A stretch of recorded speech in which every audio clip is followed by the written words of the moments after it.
Good evening. Welcome to the December 4th meeting of the Berkeley School Board.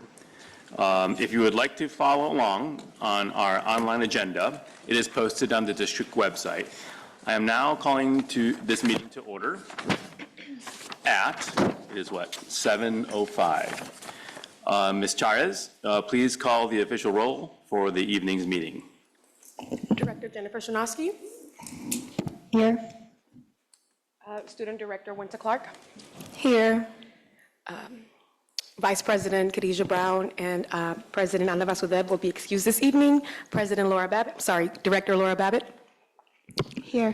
Director Mike Chang. Thank you. Acting on behalf of President Vasudev. And Student Director Armstrong. Here. Thank you.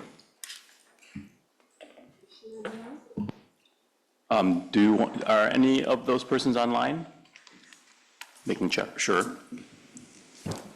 Vice President Brown will be joining us remotely for a portion of the meeting. Thank you. Thank you, Ms. Charez. We will now approve the agenda for this evening's meeting. Is there a motion and a second to approve the agenda? I move to approve. Is there a second? Thank you so much. Do we need a roll call for this, Ms. Charez? No. Motion so approved. Wait, Director Brown. Oh, Hello? sorry, Director. Someone's on the phone. Okay, you're on microphone now.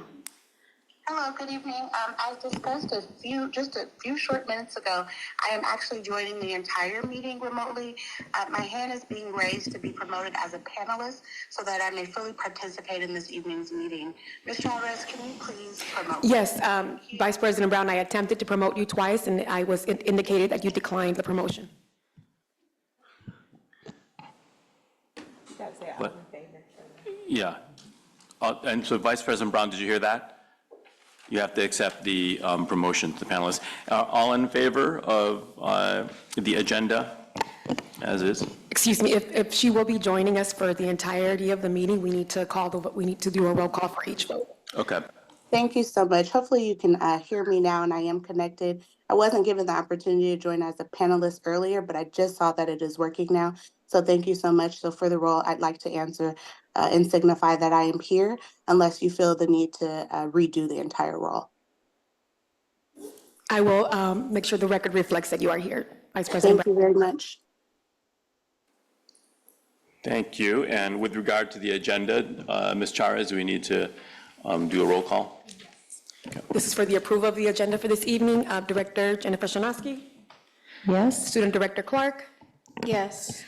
Director Laura Babbitt. Yes. Director and Acting Chair Chang. Yes. Student Director Armstrong. Yes. And Vice President Brown. Yes. Great. Okay. So thank you so much, Ms. Charez. We'll have superintendent's comments. Good evening, BUSD family. I hope you all are feeling refreshed after hopefully having a restful and restorative fall break. Believe it or not, we're back, and we're only back for a good short 2 weeks before we're back off to winter break. That said, BUSD is a very busy district, and so there's a lot happening in BUSD over the next several days. This Saturday, we are hosting our TK Kinder and Newcomer Fair in the gym that's right over there. Right over there towards the parking lot that many of you all park in for board meetings, and many of you all park in there at other times as well. So right over there, there's a gym, and we're so excited to have our TK Kinder and Newcomer Fair. The actual address of that location is 2110 Browning Street, and that fair will be from 10 a.m. to 1 p.m. It's an opportunity for new families to learn about district-wide curricula and programs, and students can get assigned to elementary schools on the spot. So again, this Saturday, parent representatives and guardians will be there from each of our elementary schools to speak to attendees about their experiences in our BUSD schools and to answer any questions that you might have. So please mark your calendar. There's not a whole lot of you here tonight, so if you don't have a baby that's starting TK or kindergarten in BUSD, please make sure to tell a friend. Also, over the next couple weeks, as we get ready for the winter holiday, we are doing our winter holiday meal. It's a tradition here in Berkeley Unified, and it happens at Berkeley High School. It will be on Saturday, December 14th, from 12:30 to 2:30. During the event, we serve 200 to 300 meals, and it's not me or any of us at the dais who are serving them. It makes it even extra special because these meals are being served by our babies, our students, and members of our community. So again, please spread the word. The focus this year will be to gather as many warm clothes as possible for attendees to choose from, and so if you would like to donate warm clothing, please make sure that you know that you can do so at the BHS Student Store by including BHS ASB or holiday meal in the notes. So you can just drop it off with that note and they'll make sure that it gets in the right hands. Food and clothing can also be donated at the bins near the BHS main office. So again, that is Saturday, December 14th for our BUSD holiday meal. In this room last night, it was packed, and it was packed because we were having a city council meeting, but it was also packed because we had an opportunity to honor and recognize John Muir Elementary School. You might have recalled that a couple months ago, I shared with you all that John Muir was awarded the National Blue Ribbon School Award. And last night in this very room, Berkeley's acting mayor and city council declared December 3rd, 2024 as John Muir Elementary Day in the city of Berkeley. We got an own day. I'm saying that turkey should have worn off by now, people. I need a little bit more energy. So yes, John Muir Day in the city of Berkeley is an official day. The city council during this recognition recognized the hard work and dedication of the entire John Muir community, students, staff, and families, which led to the school recently being awarded that highest honor that I spoke about, which is a National Blue Ribbon School Award. John Muir Principal Paco Ferlin and colleagues who worked on completing the 40-page award application accepted the recognition here last night on behalf of our entire school community, our entire district community. Principal Ferlin noted that the award application reviewed the entire school. It looked at the focus that the school has on the whole child. It looked at PE, outdoor education, the many intervention programs, and the model that they have to provide those interventions, special education, the school's deaf and hard of hearing program, music, outstanding academic achievement, and so much more that makes not just John Muir, but many and all of our BUSD campuses amazing and great. And he also shared that since the pandemic, John Muir student achievement rose nearly 20 percentage points in English language arts and 8 percentage points in math. And John Muir is outscoring the state by about 30% in both math and ELA. So once again, we congratulate John Muir for this outstanding accomplishment and award, but we also feel mighty proud that one of our schools now has an official day in Berkeley, in the city of Berkeley. Again, John Muir Elementary Day, December 3rd, 2024. Hopefully you all are gonna stay in your seat. I say this every single meeting, but hopefully you stay for the entirety of the meeting. This night, we're excited because we only have one agenda item, but we're not just excited because we only have one. We're excited because we have a really important agenda item, which is the presentation of our first interim budget. For those of you all who don't know what that is, it's an opportunity for us to really get a clearer understanding about where we are fiscally as a district. And many of you have heard me say in SBAC or other meetings that we are moving into what we've determined to be stormy weather fiscally. Not just BUSD, but many districts in our county, and for sure many districts in the state of California. And so you will hear our Assistant Superintendent Philansky present on that, as well as our Director of Fiscal Services, Emily. And so I do hope you stay tuned to get a clearer sense about where we are fiscally. We're also excited tonight because we have the opportunity, I think that's why a whole bunch of y'all did not come to hear about the budget.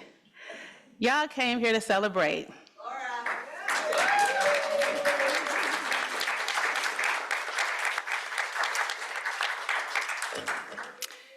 I told her, don't get up here and start crying, Laura.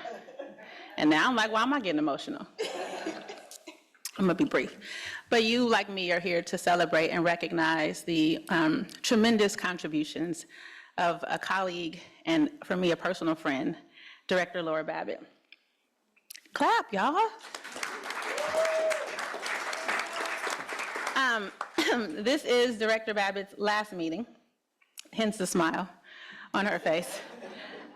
And I don't know that I have the words to really articulate who you are and what you've been to me as a leader, to our district, to the folks in this audience, and most importantly to our babies. Y'all should say thank you to Laura just because, you know, she hired me. And that might be the impact. That might just like be drop the mic and leave, job done. But she was amongst the 5 amazing folks who set me in a room over 2 interview sessions and grilled me and asked me really tough questions. And Laura didn't stop grilling me and asking tough questions after that interview cycle. Every single time we check in, every time we have a conversation, Laura has been consistent to ask the tough questions. Laura has been a champion of Berkeley Unified. She's been a critic of Berkeley Unified, and she's been a cheerleader for the hard work that we've done. I can truly say to you all that she really understands and tries to live by our values of excellence, equity, enrichment, and engagement. Every single day and every single interaction is about how do we make sure that the babies in our district have access to excellence. How do we make sure that they know that they are excellent in all of the diverse and varied ways? She always asks the hard questions about how we're making sure the work that we're doing is about equity, and that is truly about equity, not that fake equity, but real equity. And what are the data points that we're using to measure that, and what are the conversations that we're having to make sure we're moving towards that end? Laura always asks and thinks about how can we enrich the lives and the experiences of our students, both during the school day and when we have them at school, but also outside of school as well. And every single day, y'all probably knew her first in her role as a person who really believes in how important it is to truly engage our students, but I would say probably maybe first knowing her for her commitment to engaging our families. She has been a true advocate for parent voice, for true partnership, and for true engagement. And so if you didn't know, now you know. Laura and I have done many things together, including there's a documentary about our work together. Vice President Brown and Director Babbitt and I. And the documentary is called For Such a Time as This. In times such as this.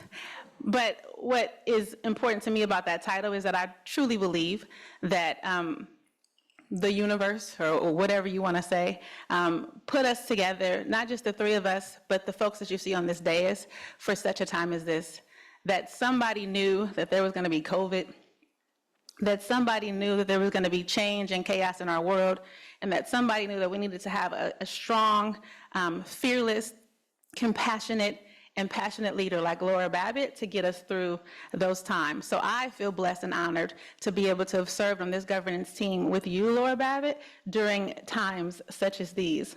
Now, listen, if you see the documentary, you don't have to see it. I don't even know how you would see it, but if you see it, one of the things that Laura talks about, which I tease her about all the time, is this fist. And I'm gonna mess it up, but let me try it. She says that the school system and the whole district is like a fist. Okay, work with me, y'all. Here we go. So the index finger is the superintendent. Oh, that's this finger, my bad. I said work with me. Thank you. See, it's a cooperative, okay? This is the superintendent and the executive cabinet, right? She says the longest finger, that's this one, is for community. And it's the longest because it has the most and the longest reach. So far, so good, Laura? All right. Then she says the 4th finger, that's this one. These are the fingers of the principals. They represent the principal because these are the folks that are married to the schools. Look at y'all got your fingers. Put your fingers up, everybody. Let's do this together. Right?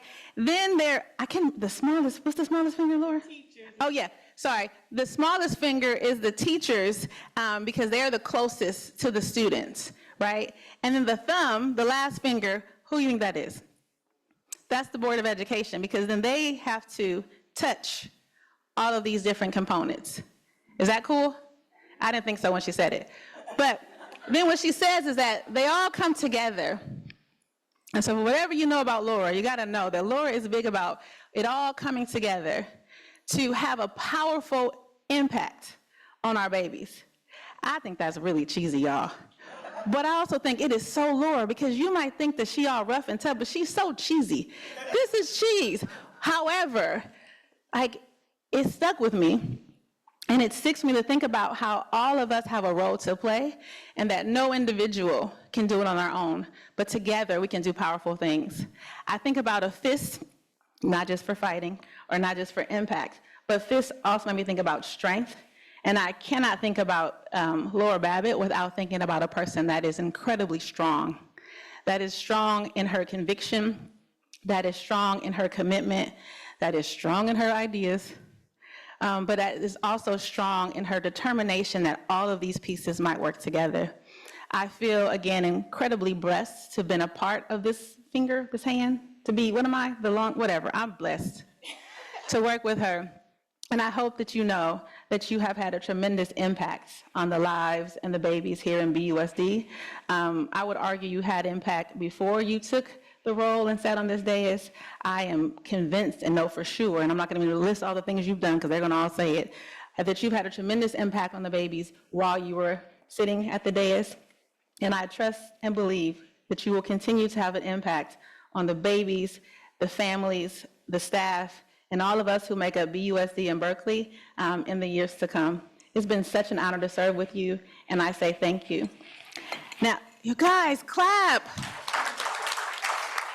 Oh my gosh. Okay.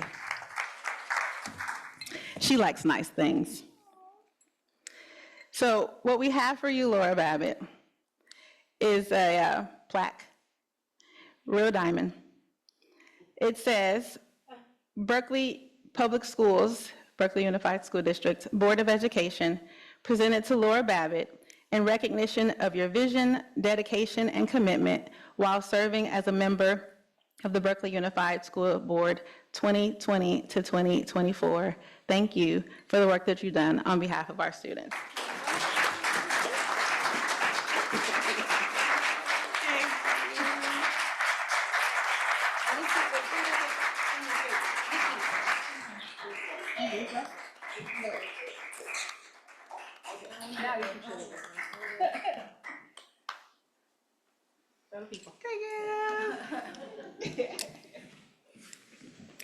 That is the end of my comments, Director Chang. Thank you so much. And of course, there will be lots of opportunities coming up to show appreciation for Director Babbitt and her amazing efforts and work here. Now we have public comments. And before we begin, I would like to remind you, this is all boilerplate, so bear with me, of our decorum expectations during this and all parts of tonight's meeting. No person shall disturb the order of this meeting.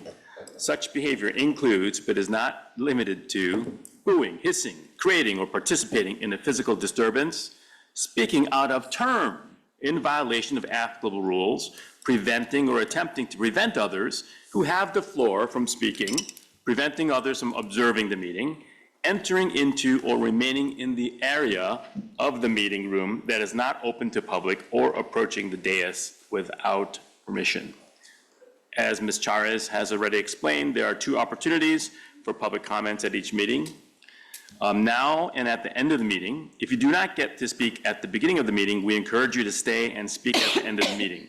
You may also email us your comments at boardofed@berkeley.net. The board does not respond directly to comments or questions made during public comment. Board members, the superintendent, and staff do take notes during public comment, and they might follow up with the speaker after the meeting. There are hybrid meetings, so we have public commenters in the boardroom and online. We have designated 20 minutes to our in-person speakers. This will be followed by 10 minutes for any speakers online. And as folks know, if there are students, we try to give our students the opportunity to speak in advance, given the late hour. As far as I know, for now, there are no students in person or online. I'll double check that. Anyone online who wishes to make public comments should raise their virtual hand so that Ms. Charez can organize. Each public commenter will have up to 2 minutes to speak, depending on the amount of speakers. Please note that the microphone will shut off at the end of each speaker's allotted time. There's always that alarming beeping sound. So time your comments accordingly. I will call your name in the order of speakers per agenda item. To keep things moving, I'd like to ask that the speaker who is next in line come forward and wait near the microphone. I apologize in advance if I pronounce anyone's name incorrectly. We will now begin our public comments with those in person. Are there any student commenters, Ms. Chares? No. Thank you. If so, I also want to introduce our student board member who I have not met in person until this time, Mr. Armstrong Tabbitt. And if there is an online student commenter, today we will have Director Tabbitt present that public commenter. We don't though. I'm going to call up Martha Kane. Am I pronouncing your name properly? Thank you.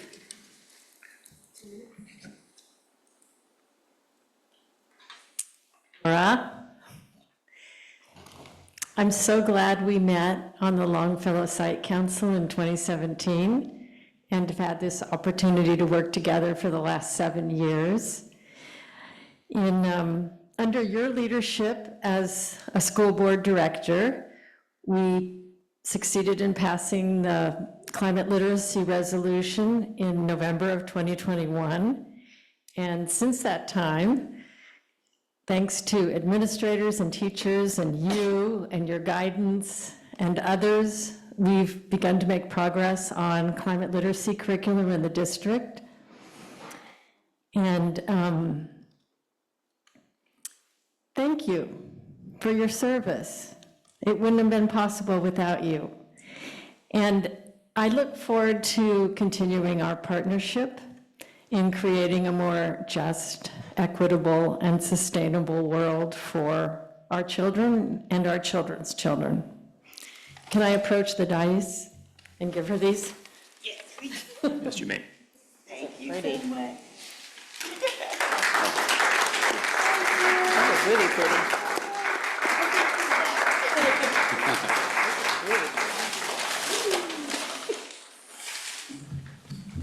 Thank you, Ms. Kane. And next up we have, and again, apologies for pronunciations, Sal Harkins.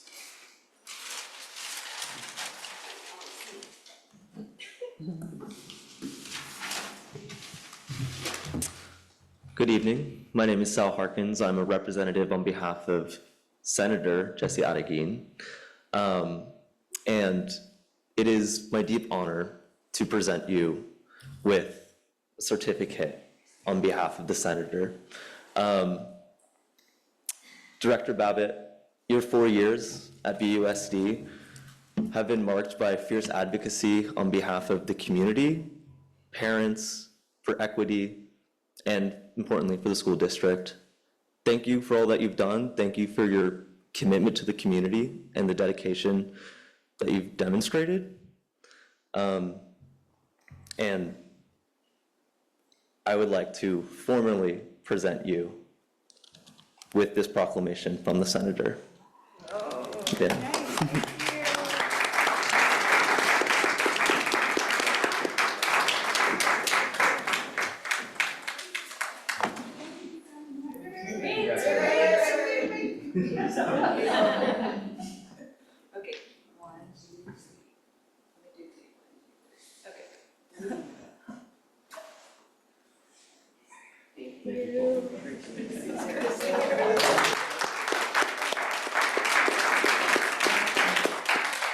Thank you so much, Ms. Harkins, and the City of Berkeley for their recognition of Director Babbitt. Next on up, we've got Peggy Scott.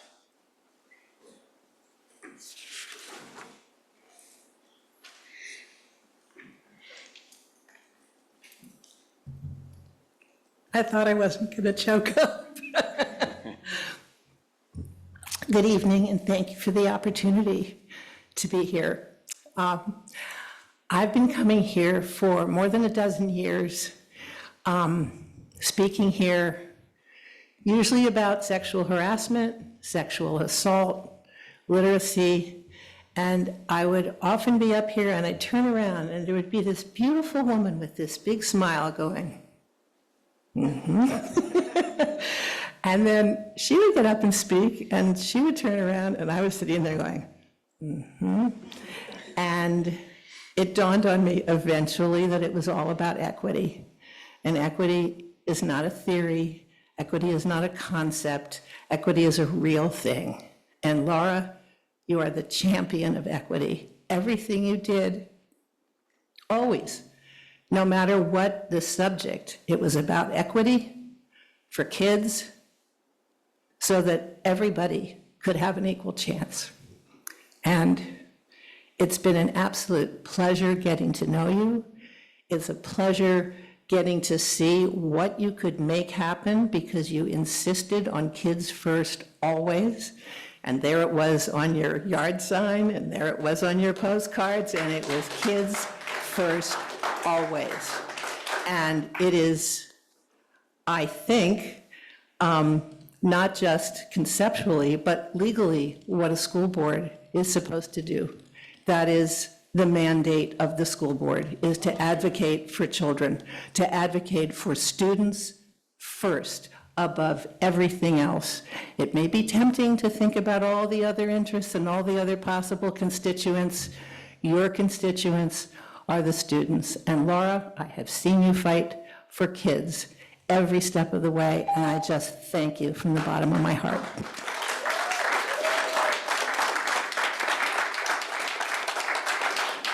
Thank you so much, Ms. Scott. Next up, we have Mimi Pulich.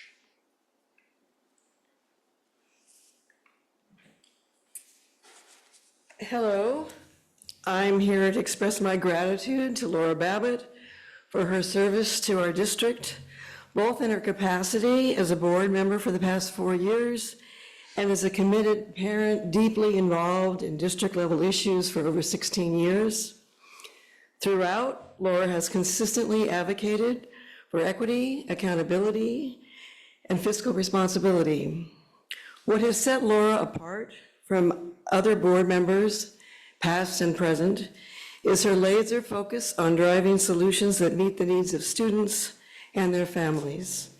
Thank you, Laura. We will miss you and the impact you've had. Thank you so much.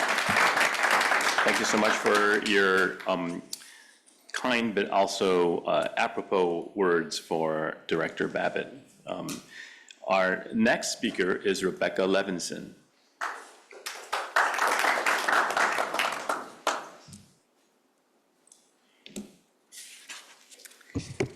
So thank you for allowing me to speak. You know, the thing about the hand is that when you make it into a fist, it's the size of a heart. And that's so fitting. It's the other piece, right, of the system you're thinking about and the way that you work in the system, which is with your heart. I think, Laura, I've been doing this not as long as Peggy, but decade.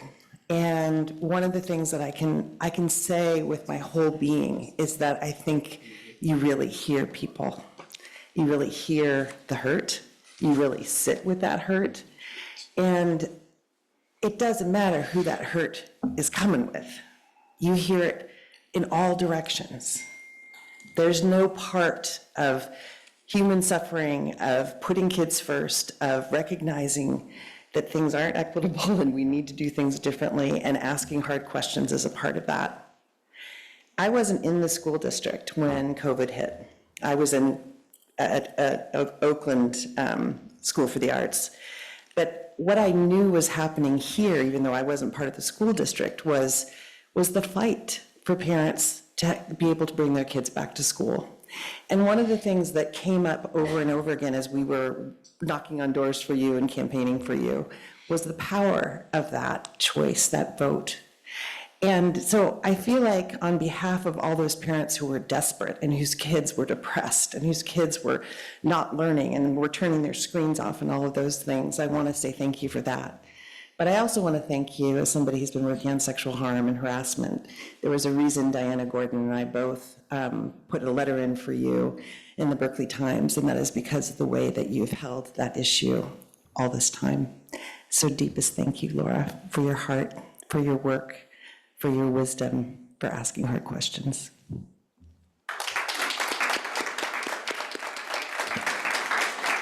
Thank you, Ms. Levinson. Next up, we have Pat Riley. I'm pronouncing the name correctly. Okay, cool.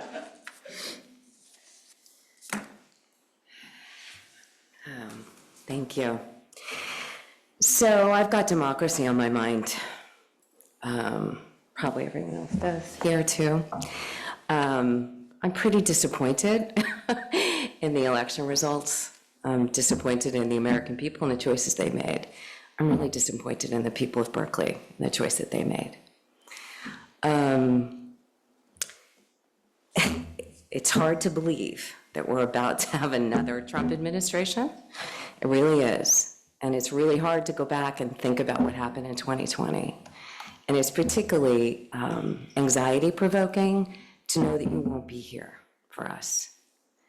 Because as we look ahead at the next 4 years, it's going to be principled people who are fearless, who will always do what's right, despite the politics, that is going to really make a difference for all of us. And you did that, Laura. And I knew you and I have had conversations about our mutual hero, Shirley Chisholm.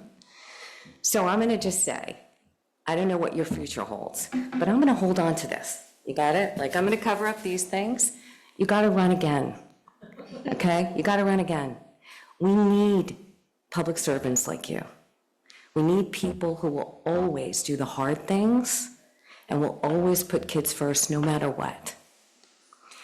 And I hope that everyone else on this dais, as we look forward, we don't know what the future will hold. But God forbid if there's another pandemic or there's some other kind of crisis, I pray to God that your leadership and your willingness to stand with the people with the least power will mean something to everyone on this dais and everyone in this city. I want to thank you again from the bottom of my heart. Thank you.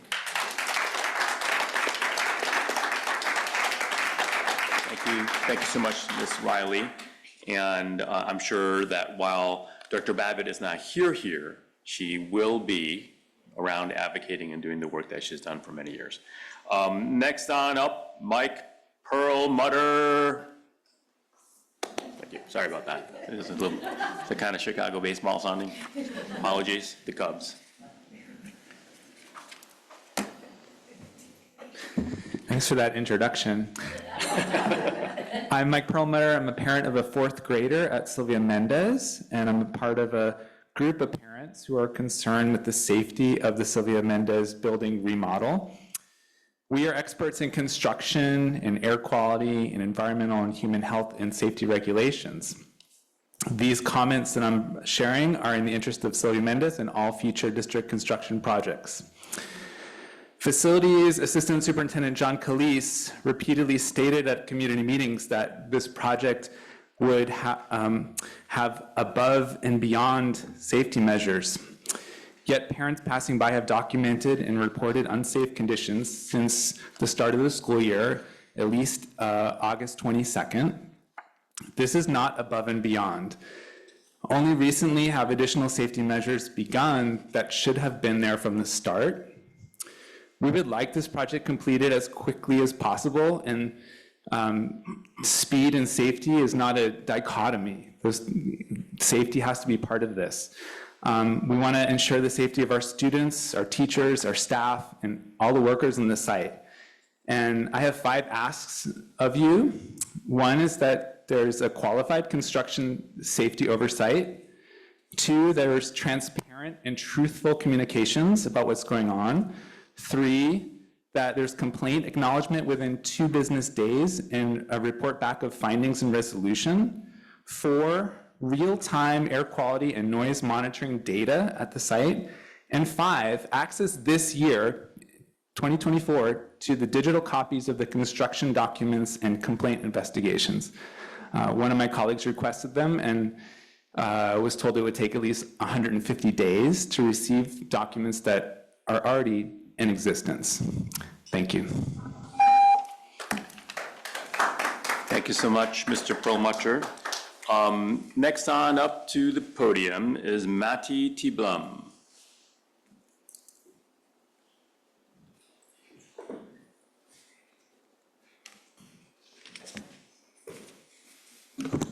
Thank you.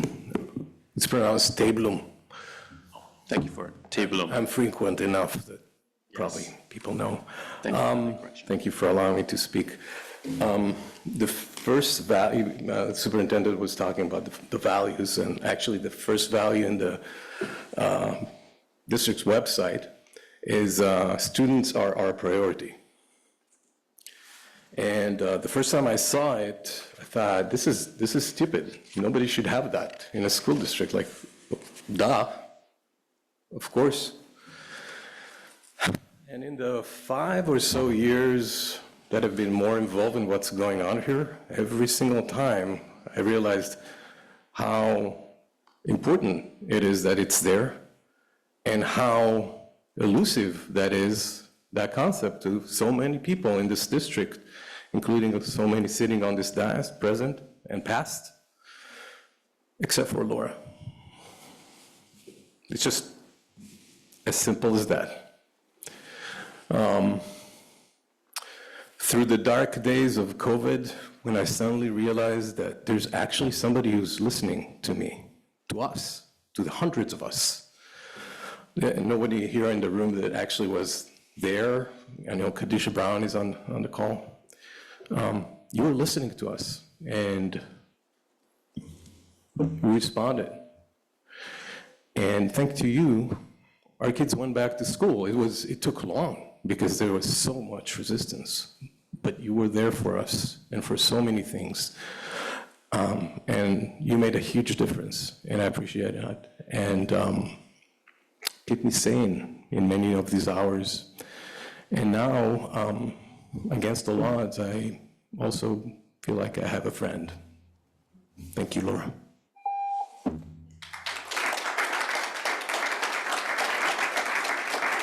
Thank you so much. Next on up is Nicole Harris.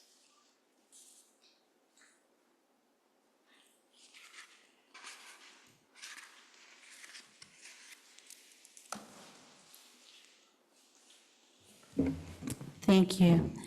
I am a parent of a 7th grader at King Middle School and a graduate of Berkeley High, and I'm also a member of the African American Success Advisory Committee. I'm here today to express my heartfelt thanks to Director Laura Babbitt for her years of service to our community. First and foremost, I want to thank Director Babbitt for her unwavering commitment to advocating for our African American students. Her efforts to secure additional support and resources for programs aimed at closing the achievement gap have made a tangible difference in the lives of many young people in this district. Additionally, I am deeply grateful for her advocacy in ensuring that our students were able to return to in-person learning when it was safe to do so. This was a crucial step in supporting not only the academic, but also the social and emotional well-being of our children. Finally, I want to thank you for inspiring so many of us as parents to speak up, not just for our own children, but for all the students in BUSD. Your leadership has empowered us to become more engaged in shaping a better future for our entire community. Thank you, Laura, for your dedication and service, and we are grateful for everything you have done and continue to do for our students. Thank you.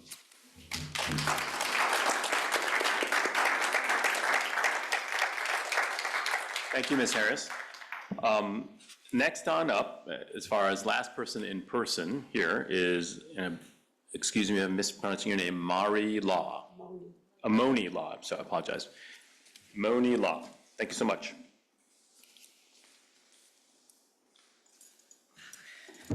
Good evening. You deserve all the flowers, Director Babbitt, and I didn't bring any. I'm sorry I didn't have a chance to get some, but I intended to. 4 quick things. My name is Moni Law. I'm a resident of Berkeley, graduate of UC Berkeley, USF Law School, and I've been back here for 14 years recently. The 4 things I wanted to quickly address are the kudos and gratitude for Director Babbitt. I worked on your campaign when you first ran, and your daughter was out there or knocking doors, and I still have my flag. It says Black Lives Matter with your name on the other side. I appreciated all your service. Thank you so much. Secondly, youth are our future leaders, and I have to leave because my son's on TV at 8 p.m. Shameless plug. He's in Abbott Elementary. I'm playing the IT guy. And three, our teachers, Spencer Pritchard, want to get a shout out to one of my favorite teachers here and alum of UC Berkeley and was one of my mentees. They call me Auntie Moni or Mama Moni. Also, I want to give a special thank you to Miss Irma Parker, who came out of, retirement 3 or 4 times, I think, right? Maybe 5? I don't know. She's endless, and I love her so much, and I really appreciate what she does for our youth. The fourth thing I just want to quickly raise up, and thank you, Director Shanowski. I haven't been able to talk to you since we ran into each other at the National Night Out at McGee Avenue Baptist Church. Other plug, this Friday, violence prevention, ceasefire, community conversation at McGee Avenue Baptist Church, 5 to 6:30 p.m. this Friday. It's going to be very powerful. Live Free is starting the first conversation to get our ceasefire program off the ground.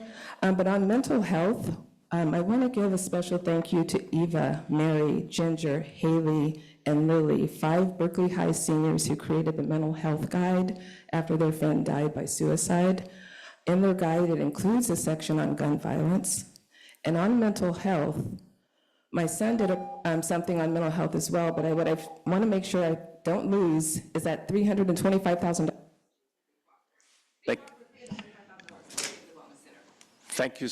Thank you so much, Ms. Law. And you can, of course. It's effective. You cut them off. Yeah. There's the beep. At the city council, they let you go. You can send your comments by email to us. And by the way, that's a totally perfect last name for someone who's a lawyer. Excellent, Ms. Law. So are there any speakers online? Yes, we have two hands, 3 hands raised. Are any of the speakers students? No, Okay, so I can't actually see. I'll start with the top. Oh, I see. Ms. Nofelt, would you like to speak, please? Yes, I'm speaking tonight to thank Laura Babbitt for her service to our community. She approaches challenges with a sense of curiosity and willingness to roll up her sleeves. She is a champion of children, and I am so grateful. Without Laura, the board will need to dig deep and bring bravery, humility, and an attempt to truly understand the problems we face as an educational community. For decades, there's been talk about child well-being from our board members. But if kids can't read, are the children well? We graduate nearly all high school students, but the percentage of those able to attend state schools declines. BUSD brushes it aside because compared to the state of California, we're doing great. But our state scrapes the bottom of the barrel. Not much of an accomplishment. This is why engaged community members want engaged board members like Laura. We want you to ask questions in public venues. When a slideshow speeds past a questionable bullet point, we want you to ask about it. We all deserve to understand the challenges ahead. Thank you, Laura, for your service. Really appreciate you.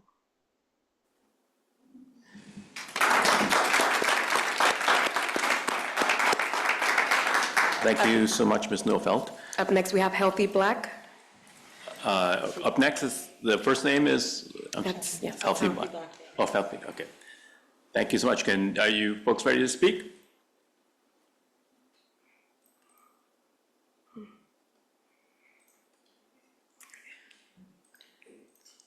You may start now, Healthy Black.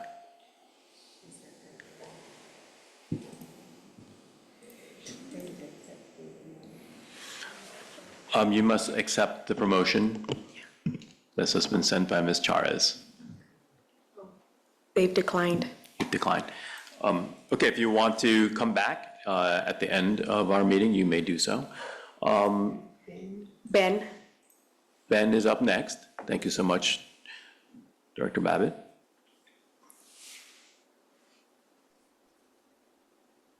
Hello, Ben Bartlett here, calling in for Director Babbitt. And apologies I couldn't be there in person. It's a childcare evening for me. And, you know, back the days, all those years ago, more than a decade ago, we connected around PCAD. You worked there. And I knew that you were a stalwart champion for our children. And you realize for me, this is personal, right? Because The issues we talk about now, the achievement gap, and so on, were the same issues that were spoken about when I was a kid at Thousand Oaks. And so now, 40-something years later, not aging myself here, but a number of years later, these issues continue. And so when you stepped up to run, Laura, I was the first one to endorse you. Do you remember that? Because I knew you had it in you to fight for our children. And in your tenure, every step of the way, you made hard choices, unpopular choices, but they were the right choices. I even came off vacation overseas when it was 3 in the morning for me to host a town hall with you and parents about getting kids back in school. And so I want to thank you from the bottom of my heart for being there for the children of Berkeley and standing strong for equity, the real equity. And Berkeley is the capital of calling itself the capital of equity. But Laura, you are the real thing when it comes to that word. And I thank you for your service. So does my family, and so does everyone I know. And you will not be missed because you will be around. Thank you, and congratulations for your tenure of supreme service. Thank you.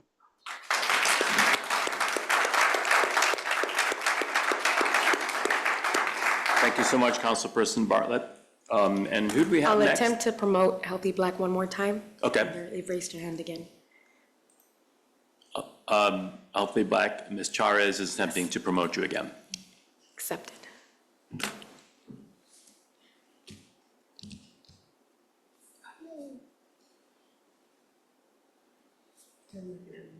Please. Hello. Hi there, we can hear you. Hi. Hello. Yeah, my name is Ayanna Davis. I'm the Deputy Executive Director at Healthy Black Families, and here to thank Ms. Babbitt for her service to community, to give her a big bunch of flowers, a bouquet, as well as a couple of bunches of roses for her work. What stands out in my mind is, of course, her work with PCAD, but also Laura taking the time to come to our community education forums on kindergarten readiness and to present for us, to come to our different family-centered events with her daughter, and to support the work that we do and to be the voice for equity and the voice for our most vulnerable community members. I believe that it will be a loss for our community to not have your voice on the school board, but I look forward to working with you and continuing to work with you and to support you in any other endeavors that you have. I don't know if this community knows how valuable you are to us, and your strength, your power, your intelligence, your fearlessness, all have been an asset to all of us. And I congratulate you as you move and evolve in your life and on your life path, and know that in this moment you are being moved forward to do even greater work. So I'm also speaking for our staff, Laura, and our community members, because when we're present, we know we're all, we represent hundreds. Thank you, Ms. Davis.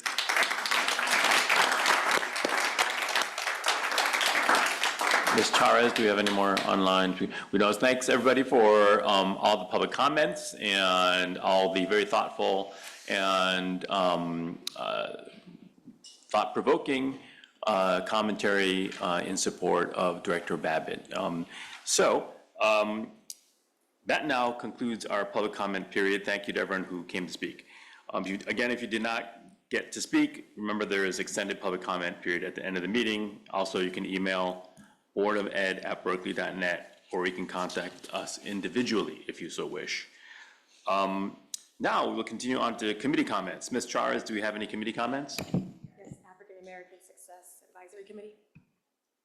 The African American Success Advisory Committee, and we have a couple, GSHAC also. Cool.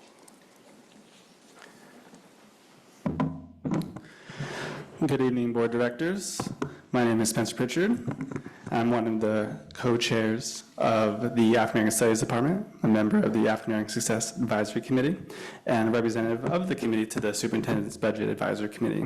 I have the pleasure to speak 5 minutes on the success of the committee so far, a committee that's been championed by Director Babbitt. I'm excited to share a brief update on the committee's work over the past month. On November 13th, we met to learn more about the Meeting of Math Minds initiative that Director Albeck has been working so hard to steer. As highlighted at the October 30th board meeting, while American math proficiency rates have increased from 19% in 2022 to 26% in 2024, there's still important work to do to support the 74% of African American students who are still not at grade level. The committee will continue to advocate for best practices for students and families to accelerate this progress in math outcomes. As we look towards the second half of the school year, we encourage to learn more about the AASF initiatives focused on student intervention at both Mendez Elementary and Berkeley High School. These two models are potential examples of sustainability of the African American Success Framework beyond the 3-year implementation window. We remain committed to the implementation of Goal 2, which is focused on professional learning and human capital development. During the 3-year AASF implementation, professional learning sessions have impacted approximately 200 plus teachers and classified staff across sites, including Longfellow, Willard, BAM, Mendez, BTA, and Berkeley High School. These professional learning sessions are a scalable impact given that these professionals impact approximately 2,000 plus students. This highlights the importance of that CLR practices are not just for African American students, but are good instructional strategies for all students. I also want to plug as one of the facilitators for the Black Staff Collaboratory. Next Friday, we'll have one of our winter social celebrations. It's an important space for staff across the district to meet in affinity and support one another. And also, the next Friday, I'm sure Director Clark will have a very exciting update and event to share with the community as well. I also want to shout out Director Armstrong for his college acceptances. And Morehouse, if you're listening, give him an acceptance. And finally, I would especially express a special thank you to Director Babbitt. I met Director Babbitt, I don't think we met, but at that rally back in before Black Lives Matter, I think really started part 1. Met to advocate for Black lives, Black youth at Berkeley Unified. My buddy Marcel, I was an undergrad at Cal back then, taking a class on the educational system. It was that committee and PCAT and the efforts we led that inspired me to become a teacher in the first place. So Director Babbitt, I would not be here as an educator if it wasn't for your advocacy and be like, oh, there are people organizing in Berkeley. I want to be here. So thank you so much for inspiring me. And just remembering the different things that we've done. Remember that celebration at BTA? You really pulled that off. That was really all you. Thank you. But that was beautiful. For those that don't know, it was a kinfolk celebration at BTech. We had students. We had littles, we had high school, we had BCC students, we had Cal students, we had family members, we had staff.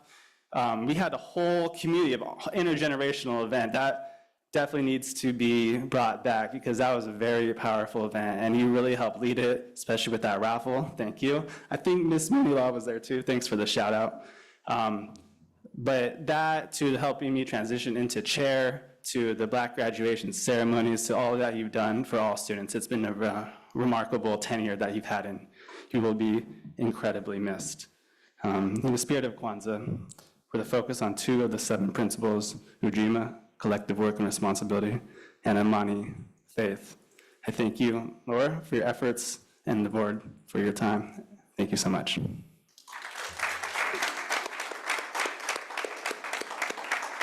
Thank you, sir. And the African American Success Advisory Committee. Up next is GSHAC. Good evening, board and superintendent. My name is Rebecca Levinson, and I am the co-chair of the Gender Equity Sexual Harassment Advisory Committee. And I was also just quoted in an article in the Berkeley Scanner this week talking about next steps for BUSD. after the $13.5 million payout to the survivors harmed by BUSD's former teacher, Matt Bissell. I want to address a piece of the article that could confuse history with our current board and to set the record straight. When I was speaking about pushing against both the administration and the school board and being frustrated with the lack of change relative to gender-based harm and harassment, I was referring to school boards and administrators in the past. It was not my intention for it to be taken as the current state of affairs at all. I have come and thanked the board numerous times for the positive steps that we've taken over these years to address gender-based harassment and harm. Our wins include a formal GSHAC committee, Green Dot, having a newly minted full-time consent educator for Berkeley High School, and an additional investigator for Title IX Compliance Office. So many good things. GSHAC is deeply proud that you all passed the trans support resolution this year. It is also deeply appreciative and wanted you to know Yasmina at our last GSHAC meeting had been sick as a dog. She had been out for a week. And prior to that meeting, she put together a brand new slide deck to alleviate the fears of our trans and non-binary students and parents on our committee. She walked through the state law of California so that folks would have their anxiety go down and have their sense of community lifted up. So when I told you at the last board meeting that GSHAC is a dream committee, I wasn't kidding. It's a place where everybody wraps their arms around everybody. And that's what we're here to do today. We want your help wrapping arms around every student in our district. Given the anti-trans and misogynist movements at the federal level, our concern is that there's always trickle-down spillover. We currently don't have the most robust Welcoming Schools curriculum, nor do we have a robust consent education curricula, K-8. At our last GSHAC meeting, I mentioned this at the last meeting I came to speak to you all, we had the opportunity for 2 middle school counselors here in Berkeley talk about ongoing bullying and harassment of trans students this year. How much worse will it be next year? What happens when there's more permission for this kind of bashing at the federal level to kids here in Berkeley? This is what we want you to be thinking about with us. For my friends watching who don't know what Welcoming Schools is, it's a curriculum that helps teachers talk about trans and non-binary students to promote a safer, less discriminatory, more equitable classroom and community environment. GSHAC is urging the board, the superintendent, and the principals to make a liaison position at each site happen this year in anticipation of January 20th and Trump being sworn in. It's a safety issue, it's a prevention issue, but it's also eminently doable. This change represents a tiny, tiny amount of money with a potentially huge impact. Think of it as tutoring. In fact, that's a perfect way to think about it. We are looking to pay some teacher who has the heart for this work some amount of hours per week to support their other classroom teachers with PD or to provide a presentation in somebody's class. There's lots of ways you can slice this pie. We know it will look different at each site, and there are different ways of making things work because we do it with tutoring all the time. As the superintendent always says, we can do anything, but not everything. We are hoping that this will be one of your anythings this year. Wouldn't it be amazing to complement our trans resolution with the site liaisons focused on welcoming school and consent education? That would be a pretty cool legacy. I'll send this to you in email, and thank you for all you do.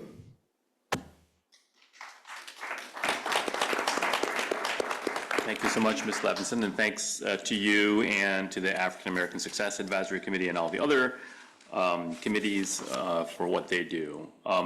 Next on up, do we have any union comments? I believe we do. I think we have some online comments that are coming up soon. There we are. Berkeley Federation of Teachers President. We don't have volume right now.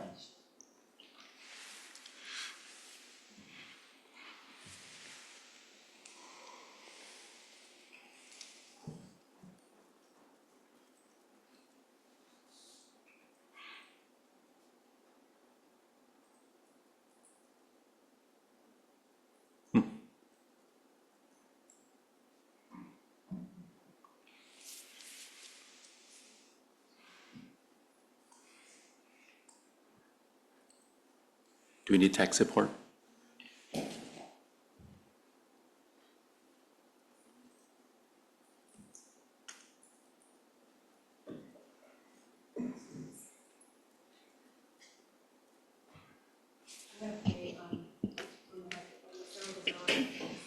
Okay.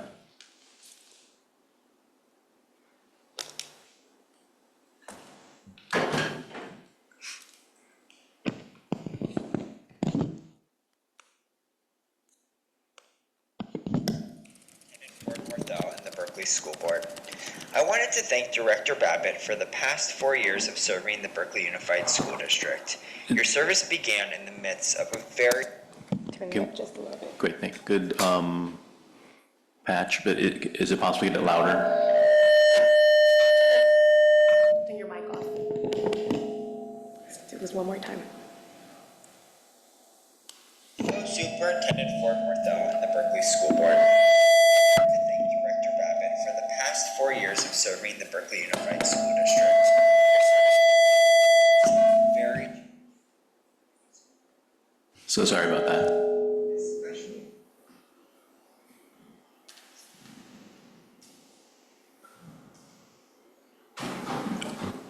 Almost afraid to put my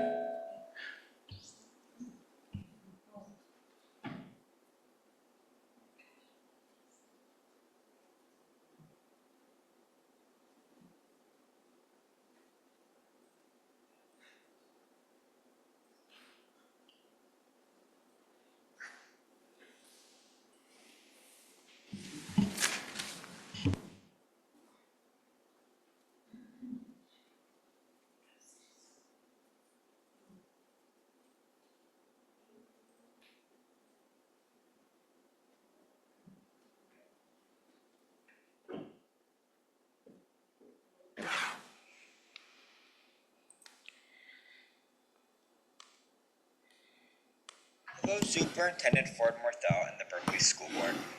I wanted to thank Director Babbitt for the past 4 years of serving the Berkeley Unified School District. Your service began in the midst of a very challenging time for any school board member, and especially starting in the middle of a public health crisis. You were expected to make hard decisions right away and basically become a public health professional. You're an important liaison between the district, families, and staff. You always kept students at the center when thinking about how to spend scarce resources and oversaw district leadership transitions. We appreciated your active role through the committees you served on, especially the 2x2. The city and district collaborations are stronger now more than ever. It was great seeing you at all the various community events supporting our district, educators, and students. Just know that your impact will continue to make our district a more welcoming place for all students.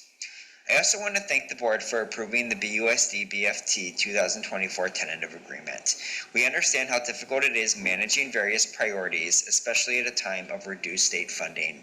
Our educators appreciate the attention given to negotiations this fall. Our agreements will help the district retain educators and create more stability for our students. Thank you. Thank you so much, Berkeley Federation of Teachers. And thanks again for all those who came to speak to us. Before we start board member comments tonight, I'd like to remind our colleagues, boilerplate again, to review our governance team commitments. Our full list of governance team commitments can be found in our board meeting agendas. Let's be the best role models that we can for our students. I'm going to start with board member comments tonight and then open it up to my colleagues. Actually, I'm going to give the space to our Director Babbitt, as she's sitting right next to me, and this is her time here to speak, and I will follow up afterwards. Thank you so much, Rick. Evan. Well, thank you, and thank you so much to all of you who've come out and for all who spoke tonight, and you've really encouraged my heart and made me feel so grateful for the work that we've actually done together these past few years. And thank you to all who sent me emails and text messages and for this great proclamation from our new state senator. Thank you, Councilmember Bartlett, who literally was the first person to endorse me. And I want to thank everyone who has hosted and participated in the many Bon Voyage parties that we've been having. I've enjoyed them all. It is unfortunate that I didn't win re-election. However, to those who will continue the work, I hope that you will press for accountability, which is the first step in treating professionals as professionals. Reverting to the status quo will only continue to serve those at the top while offering lip service to those who need help. I hope you will maintain the good and work diligently to improve the bad. Rubber stamping and playing politics will get you reelected, but I would rather be here for 4 years, having served with integrity and a long list of accomplishments, than be here for 8 and have people wonder what I did with all that time. I feel grateful knowing that the impact of my years of service has and will continue to benefit kids and staff throughout this district. My work as a parent advocate for equity and a board member has been fulfilling. And while the list of accomplishments is long, there are highlights that stand out. I'm proud to have been part of the Berkeley High School BSEP team that first funded the Bridge program, and even prouder to have had the opportunity to help expand it further as a board member. From my early work as a parent liaison to the African American Studies Department, to chairing its 50th anniversary celebration, and later ensuring that the best teachers were hired and supported in this department, I've seen firsthand how the commitment to excellence makes a difference. I worked with parents of children of African descent to help BUSD create its first equity-centered LCAP strategic plan in 2013-2014, and later helped fully fund the Black Lives Matter resolution through the African American Success Framework as a board member. I was there to advocate for 30 minutes a day for English language learners in the first LCAP plan, and later to approve the updated multilingual learner master plan. I led workshops with the developed handbook to help families navigate the special education process, and was able to expand our SPED staffing. I pushed for expanded mental health services on campus and was part of the opening ceremonies for wellness centers. I fought for sexual harm prevention programs, established clear policies, and allocated funding to interrupt the normalization of a sexual harm culture. I watched students year after year educate previous boards on zero waste practices, and then funded and expanded the work through our climate literacy resolution. Perhaps most personal to me, I was deeply concerned about the phonics exempt, guess the word, curriculum, which limited so many of our students' ability to learn to read. I'm thrilled to now see the new English language arts curriculum adoption process in the works and look forward to seeing it approved this spring. Also deeply personal was the movement in our students graduating eligible to apply for college, with Black and brown students leading this increase a minimum of 45%. Looking at the physical changes, it is incredible to see how far we've come, from staff members who for years had to rush to move their cars during passing periods at Berkeley High School, to students who had to cope with limited bathroom access, to the requests for digital music, expanded digital arts, STEM, and CTE programming. We've fulfilled those needs with plans to continue growth. Today, we have some of the best support facilities and programs around, and those tangible positive results will continue to be felt. Through policies that cut red tape, foster safe, welcoming environments, and ballot measures that have been passed, through increased educator pay and share of cost benefits, and creating a culture of data-informed decision-making, we've made great strides together. All of this has been done to ensure that BUSD is better equipped to deliver on its mission and improve the lives of every student. As I step back, I do so knowing that the foundation we've built together will continue to strengthen the district and serve future generations. Thank you for the opportunity to contribute to this incredible community. I leave not having buzzwords to say I support, but having real actions which have made a direct impact. In closing, I want to thank my children who have been giving to the Berkeley community year after year as I left them night after night to be present for this community. My children who have all been extremely independently successful amid this sacrifice. To my oldest daughter, who was often the second mom in our house, and who was the first person who told me I was needed at Berkeley High School. To my middle daughter, who at 19 is in grad school because she grabbed hold of every opportunity available to her to reach her goals. And finally, to my youngest daughter, who made me popular as Nevaeh's mom, and who also probably endured the most hurt during this campaign season, but also gave me the most encouragement. You are loved, and I am looking forward to spending more time together.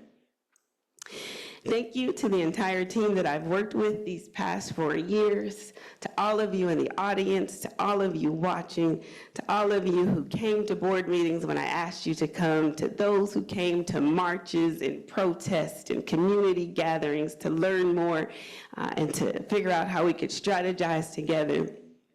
Thank you. Thank you to the entire team, and best of luck to each and every one of you.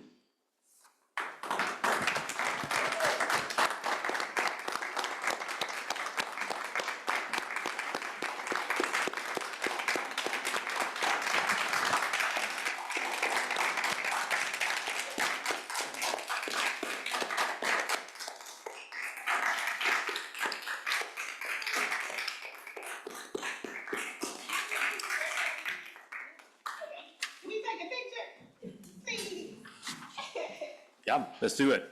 And then we'll come back to other board member comments as well. We also have a video as well.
Thank you so much. Thanks for everyone for taking the time to take photos.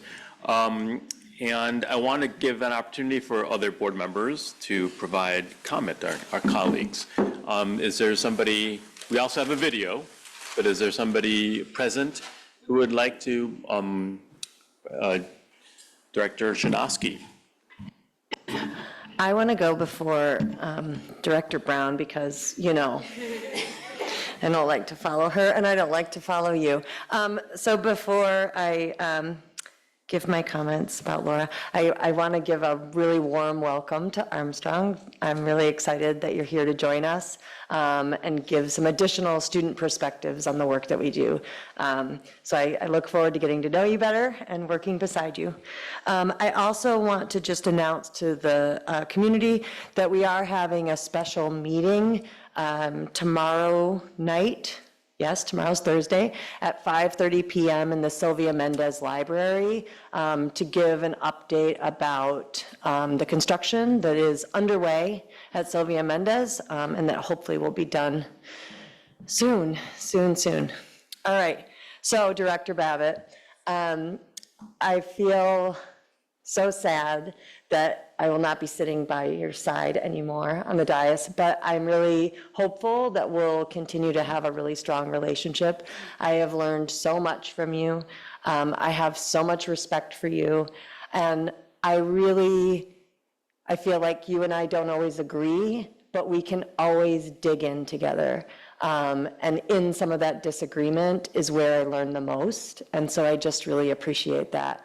I know that you have been doing the work, and as an organizer myself, I just have the utmost respect for people that do the hard work in the community year after year after year and come to this seat really from that work and from that space.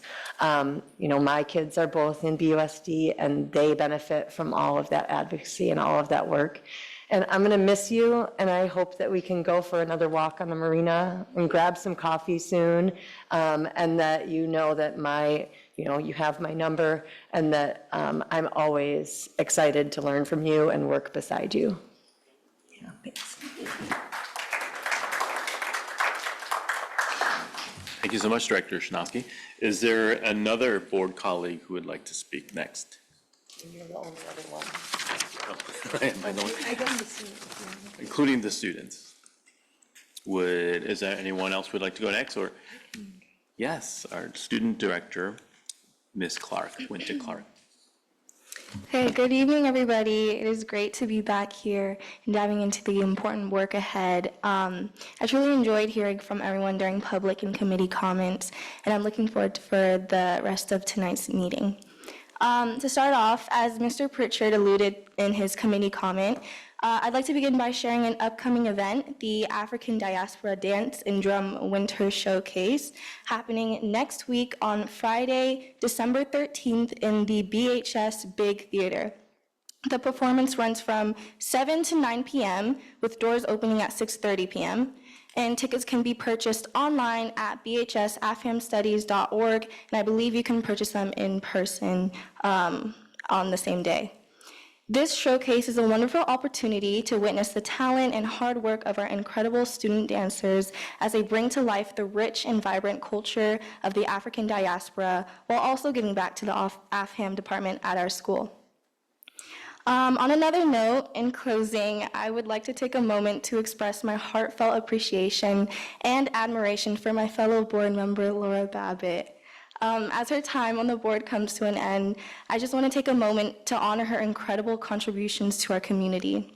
Long before I even joined the board, Laura played a pivotal role in impactful initiatives like Measure Y1 and has consistently championed inclusivity and equity within our district.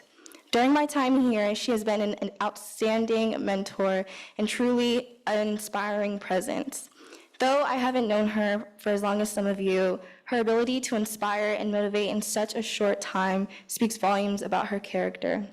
Laura, thank you for your guidance, dedication, and unwavering commitment to our community. That concludes my comment. Thank you. Thank you so much, Director Clark. Do we have other board members who would like to speak? Is Director Brown's hand up online? Yes. Okay. Go ahead, Vice President Brown. Vice President Brown, you are a panelist. Oh, thank you. Good evening, everyone. Mike, were you going to give comments? You should probably go before me if you are. I was going to say, excuse me. I'm going to give something briefly. Okay, go ahead. Thank you. And also our student would like to speak as well. Director Tabbitt. Hi, everyone. It's a pleasure to be here today, and it's a pleasure knowing Laura. And I haven't known her for too long because I haven't been in the Bay Area for a long time. But just by knowing and the comments people say about her, I know she's a great lady. And I appreciate the fact that because me being here, she played a role in me being here. And just the colleague, she always comes with a smile, with a positive attitude. And she's a great leader. And I appreciate her so much for her work and always being so strong for the kids and always being the first to show up. And I'm just so grateful for her. And yeah, and I also want to say this will probably be my last time being here because I'll be heading to college I don't know the college I'll be going to, but I just want to say that thank you for everyone, for knowing everyone, for meeting everyone, and thank you guys for also showing up. And yeah, that'll be it. Can I just break protocol, Director Chang, because he's being really modest. He got accepted into San Francisco State University. He got a full ride to Arizona State University. And he said to me, Superintendent, this is just the beginning. So he is being humble. He is definitely going to college, but he's going to college with choices. And so I want to shout you out and big you up for that. Congratulations. All right, thank you so much. Congratulations. Good job, Director. I know you'll have many, many options, and you'll have to make your decision at that point amongst the many options that you have. So I guess I'm supposed to go ahead of Director Brown. I will.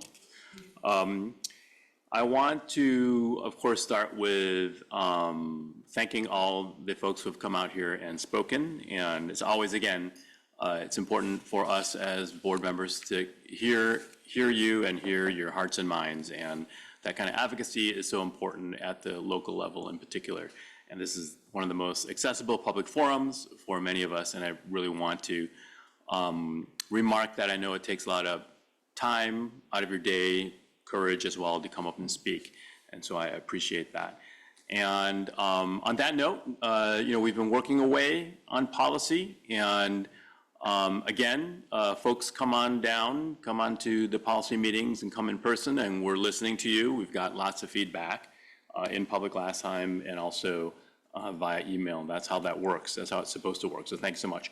And, we have promised to try to do a earlier ending than normal today as partly a gift to Director Babbitt. But I want to say something briefly.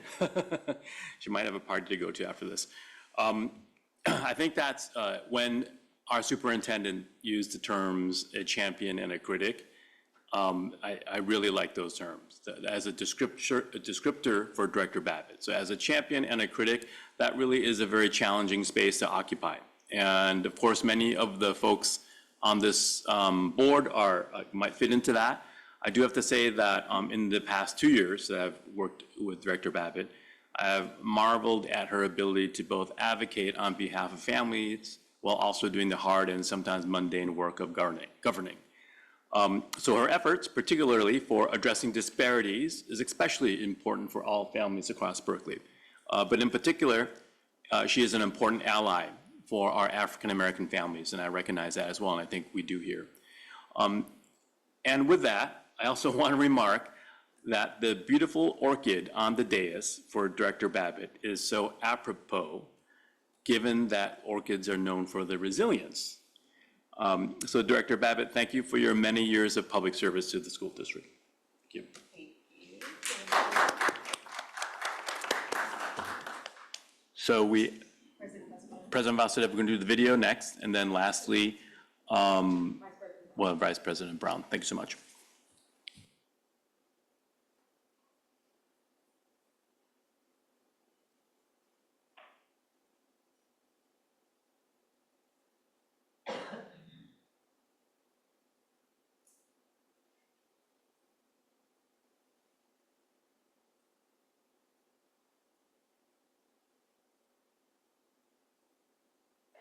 evening. Just wanted to thank Director Babbitt so much during her last meeting for all of her service for all of our students. I particularly wanted to thank her for her work during the COVID-19 pandemic. We got elected during such a difficult time to serve, and you did it with a lot of grace and always making sure that equity was at the forefront of how we made decisions on the school board.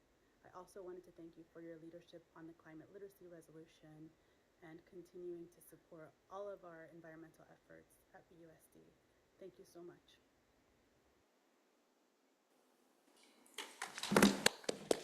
Thank you, President Vasudev. And next, we have Vice President Brown, who is speaking from online. We're having a bit of a volume issue. We can hear it in the room. Hopefully, you can hear it out live as well. Okay, I can hear you. Can you hear me? Oh, yes. Great, wonderful. Good evening, everyone. I deeply wish that I could be there with you all, but I am here in Atlanta, Georgia, doing work on behalf of the African Methodist Episcopal Church. But I wish I could be there to see all of your faces. But most importantly, I wish I could be there to hug and love on my colleague, my friend, my confidant, and my co-conspirator in the fight for justice, Director Laura Babbitt, who will be deeply missed on the Berkeley School Board. This is going to be pretty long, so stretch out, get comfortable. But I think that all of these things that I'm going to say definitely deserves to be said, and we need to take as much time as we can to honor the amazing powerhouse that is Laura Babbitt. I remember being home a few years after having graduated from college, and I remember getting reacclimated and re-involved with Berkeley politics. And I continuously heard the name Laura Babbitt mentioned in many, many spaces, but especially throughout the Berkeley public schools. Her reputation of being a strong and fierce advocate that didn't take any mess and definitely didn't take no for an answer preceded her. And then one lucky day, I finally got a chance to have my first in-person encounter with Laura Babbitt during a Berkeley School Board meeting. And she wasn't a board member just yet, but a well-respected parent advocate. And during the meeting, Laura was doing what she did and what she continues to do best, which is advocating. At the time, she was at the podium giving comments on behalf of parents of children of African descent. And Laura spoke like she does today with truth, with power, with conviction, and with authority. And in that moment, I thought to myself, wow, everybody has it wrong. She's not just as good as they say she is a million times better. You see, Laura wasn't just calling out the challenges that impacted Black and African American students in the district, but she was providing recommendations for solutions that would benefit all children, but especially those who have a history of being underserved in the school district. In less than 5 minutes, she provided a dissertation-like committee comment that inspired parents and students to wish for more and invigorated staff and the board to work for more. Fast forward, after I was elected to the board, I personally became inspired by Laura, watching her as well as the members of the Berkeley High African American Studies Department 50th Anniversary Celebration Committee worked tirelessly to create what was a year-long celebration to honor the work of the historic and first of its kind African American Studies Department. If there is anything that you must know about Laura, it is that she is innovative and full of creative ideas that work to bring people together. And bring people together they did by creating inspiring events that students, staff members, families, community members, and alumni still talk about to this day. And if you thought that was enough, then you know nothing about Laura Babbitt, because the truth of the matter is that the girl was just getting started. In 2020, Laura was elected to this very board in a historic election. Her grassroots campaign once again brought people together and gave the city something to be excited about during an uneasy and unprecedented time. As soon as Director Babbitt was sworn in, she hit the ground running, And in fact, I don't think she has taken a moment to breathe since 2020. In her 4 years on the board, Laura has helped to support and elevate the district in more ways than I can name, but I will attempt to name a few. In your time, Laura, we approved a wonderful transportation plan, approved a budget that we could all be proud of with no cuts to the classroom. We supported our district and superintendent's goals of organizational clarity by approving new positions, including but not limited to a new director of facilities, maintenance and operations, a new director of curriculum and instruction, and a new literacy coordinator. We approved our SIPSA and improved to put BSEP on the 2024 primary ballot, where it passed and did exceedingly well at the polls. We redirected taxpayer funds from a building parking lot to modernize our school campus. In your time on the board, we strengthened safety and practices that make sure that every student and their families feel included in our district.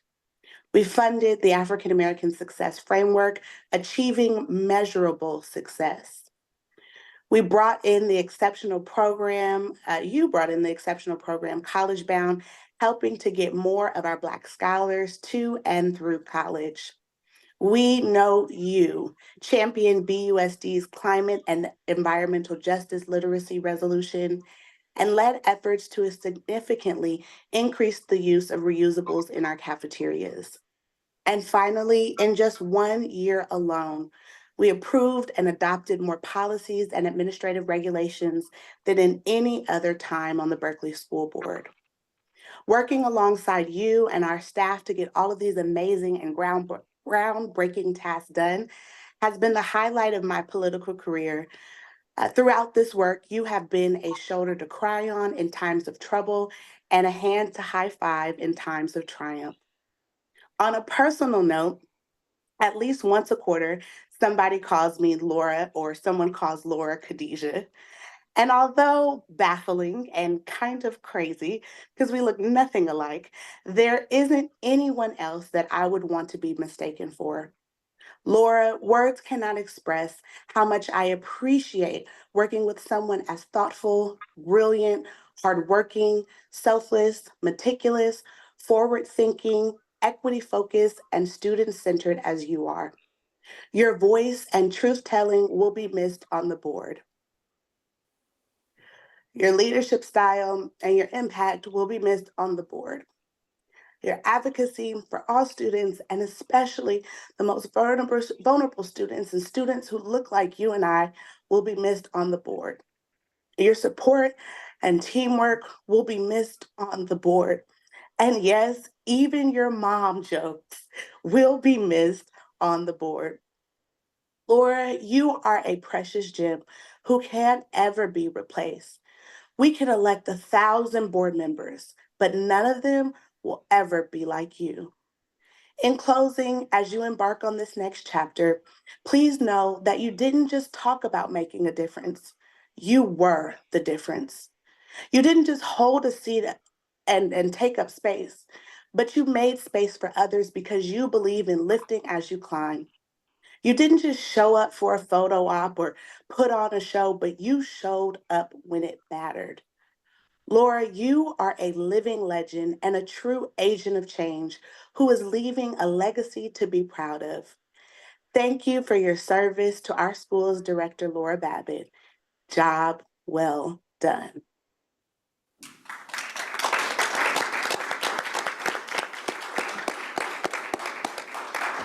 Wow, thank you so much. That was amazing, our Vice President from Atlanta. So I believe we have all our board comments. Now it is time in our agenda to approve our consent calendar. Can I have a motion and a second to approve the consent calendar? Do we have a consent calendar? I'll move to approve. Thank you so much. Director Szymanski moved to approve the consent calendar. I'll second. Thank you so much. Director Babbitt seconded. Roll call. Roll call. Vice President Brown? I'm trying to get my tears together, yes. Sorry. Director Szymanski? Yes. Student Director Clark? Yes. Director Babbitt? Yes. Director Chang, Yes. Director Armstrong. Yes. Looks like it passed. Sure. Motion carries unanimously. Thank you. Motion carries unanimously. All righty. Our only item this evening is for action items. We have 13.1. We'll be hearing an update on the district's first interim budget. Thank you so much. Looking forward to this conversation.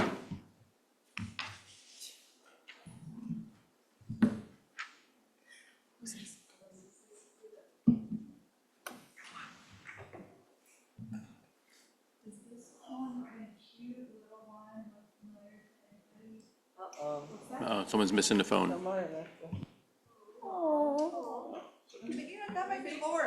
Laura, is that your phone? Oh, yeah, your phone is.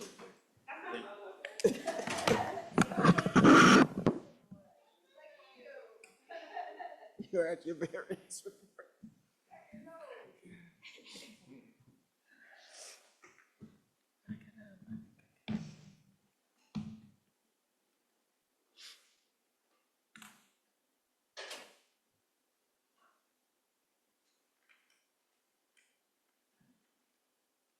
You can do the clicker because I can never. So good evening, everyone. Director Babbitt, this is very bit. Oh, sorry. Thank you. This is it. Last presentation of our budget, and I've enjoyed presenting and getting the hard questions and trying to respond, but we'll be in touch. We'll definitely stay in touch. So this is our presentation on our first interim, and again, we're presenting in accordance with our mission and our 4 E's. And our agenda tonight, we're gonna take a look at the general fund.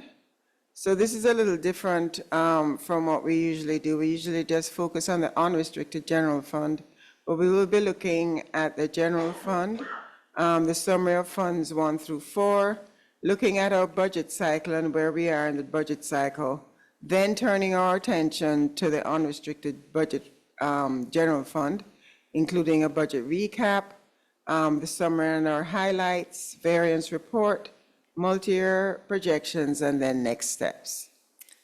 So on the next slide, I can do it on here. So we talked about the general fund, and we want to make sure that all of us are on the same page when it comes to looking at the district's general fund, including the parcel taxes, versus our focus on just the unrestricted general fund. So when we're looking at the general fund, including our parcel taxes, we're looking at revenues of $218 million. And this is a breakdown in terms of LCFF, state revenues, parcel taxes, and local revenues. And the graphic representation shows that the largest part of our funding comes from our LCFF, but of course another significant section is our BSEP and our parcel taxes. So, next slide. And this is a representation in terms of where our focus is versus the entire Form 1, which includes our parcel taxes. So we tend to focus on just the first column, which is the unrestricted general fund. But when you get a report with our SACS reports, they're looking at the last 3 columns.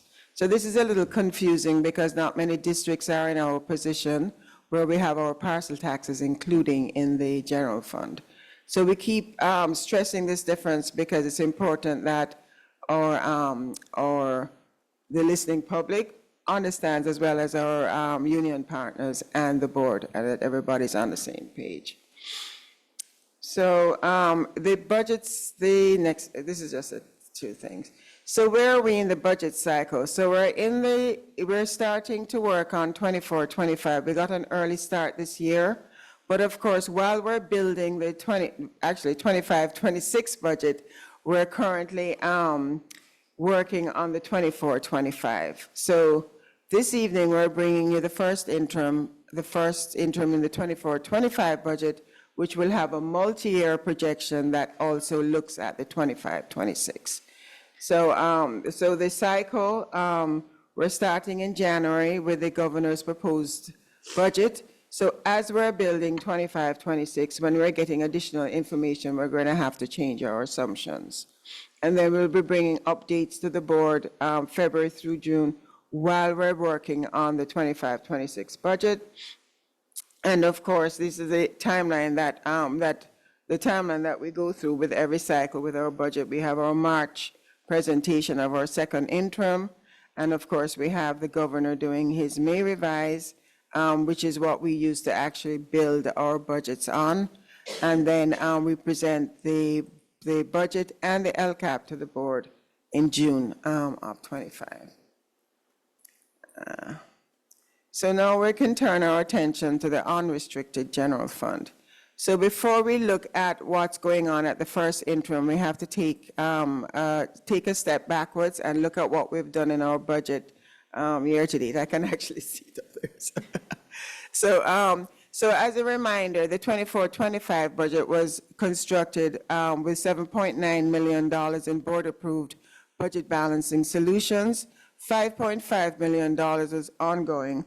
2.4 is one time, and that $2.4 million we have to revisit in terms of trying to make sure we have funding for these one-time solutions. And as I mentioned earlier, we did start looking at our budget a little bit earlier this year.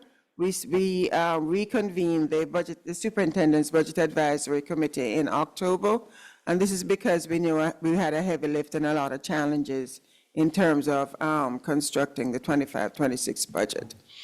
And as we're working with the SBAC, or the Superintendent's Budget Advisory Committee, we came up with a tentative target based on the adopted budget, and that was $8.5 million. That was never shared in public, but it has been discussed in various committees.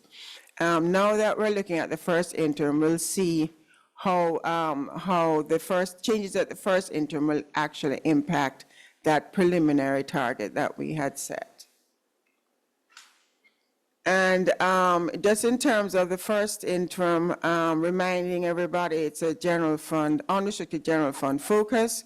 The cutoff period was actually October 31st, but it's projecting activity for the entire year. And it's now based on the governor's enacted budget, which was passed in June, whereas our adopted budget was based on the May revise. And just some highlights in terms of the unrestricted general fund.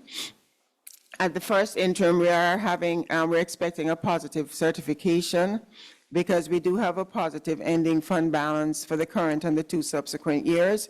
But of course, we're going to need to implement some significant budget reductions. The multi-year projections, it does not include negotiated increases. And then instead of the $8.5 million that we were thinking of at adoption, at first interim, we're now looking at $7.6 million in budget balancing solutions. And in the other year, it's going to be an additional $0.2 million. Of course, this is still very preliminary because we're waiting for the governor's January budget. And as I mentioned, that's going to impact our assumptions. So now, I forgot about this one, this section. So the superintendent mentioned stormy weather ahead. We're definitely in the perfect storm in terms of the different challenges we're facing. We're having declining enrollment, and these numbers actually are for the entire, I think it's for the entire state, right?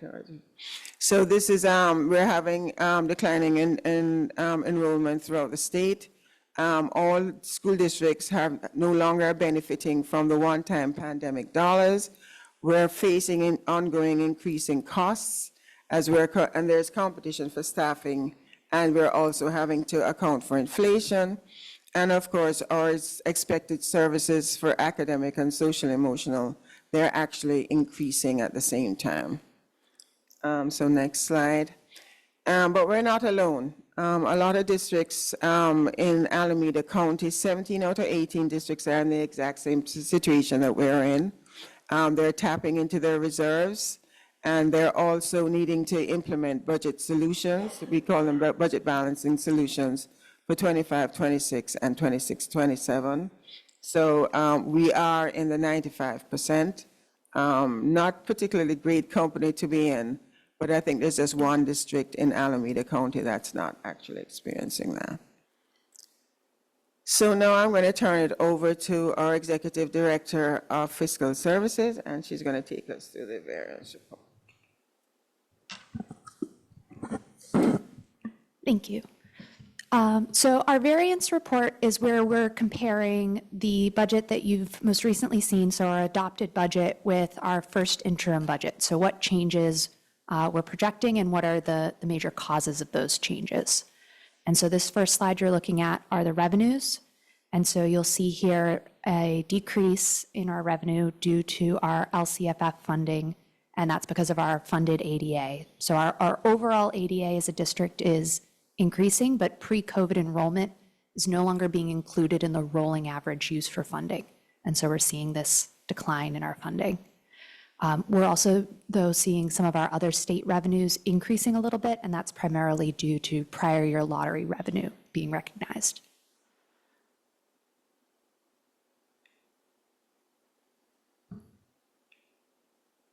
I'm not sure why these slides are not working. I think Liz can advance it for us if it's not working. I don't know if we lost the internet connection. It just kind of disappeared.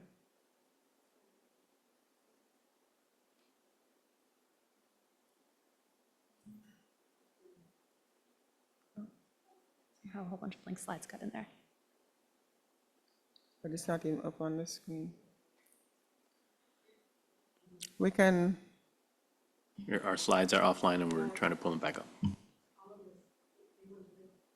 Oh, I think somehow a bunch of blank slides got inserted in the middle.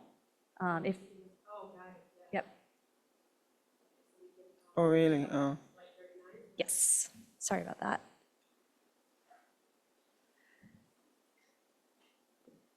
Oh, yeah, that's true. I just saw that. And all of us standing and sitting. When did that happen? I think we're projecting the live version of the deck. Oh. Sorry about that. And so this next slide that you're looking at are our expenditures. And so we've broken it down into some of our major categories where we're seeing changes. So with the items labeled with a B, those are our salaries and benefits, and we're only seeing minor changes there. Same with the items labeled C, so our supplies and our capital expenses. Typically, we don't expect to see large changes in these categories during our first interim analysis, so that's pretty par for the course. With letter D, our services and operating expenses, you'll see that there was an increase, and that's primarily due to prior year board priorities, as well as mid-year ongoing and one-time increases that we're recognizing during the first interim. So as we discussed during our unaudited actuals presentation, there was a collection of prior year board priorities that we designated but not included in the adopted budget. We've now folded those actually into the budget. And then the final section you'll see is letter E, and that's referring to our indirect costs. So our indirect costs are the percentage of funds that we take from grants in order to fund our operations. That's increased primarily due to budgeting our prior year carryover at the first interim. And so once we budget new revenue, we also account for those indirect costs. And so that's leading to an increase of projected indirect costs to recoup.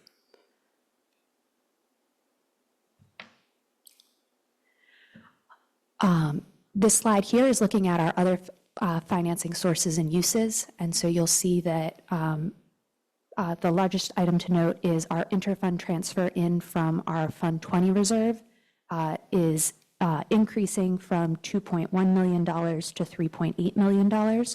And that represents a one-time budget balancing solution of shifting $1.7 million of funds from our retiree benefits accounts into our budget, and that's to address ongoing cost increases. Oh, sorry, I don't. Slide deck is not my friend today. Thank you.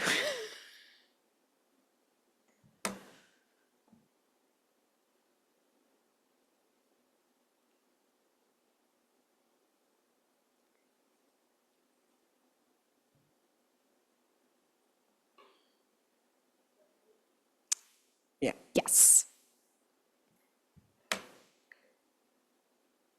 Yeah, she's good at it. Let her do it. Just gonna set it on the desk and not accidentally brush it. Okay, thank you. If you could go back one slide, please. Thank you. So on this slide here, we're looking at our contributions in and out. And so contributions in include an increase in our projected contributions from BSEP, and that's to reflect updating our average salary estimates based on both our average teacher cost calculations, which we true up based on the beginning part of the year expenditures, as well as accounting for our 2% Berkeley Federation of Teachers raise, which we'll discuss a little bit later in this slide, as well as historical costs for substitutes. And so our hope is that by truing up these projections at first interim, we'll better match what we're projecting our end of year expense transfers to end up being. On the flip side, we've also increased our contribution out of the unrestricted general fund and into the special education program, and that's mainly by $1.4 million, and that's primarily due to increased program costs for non-public agency services. Next slide, please.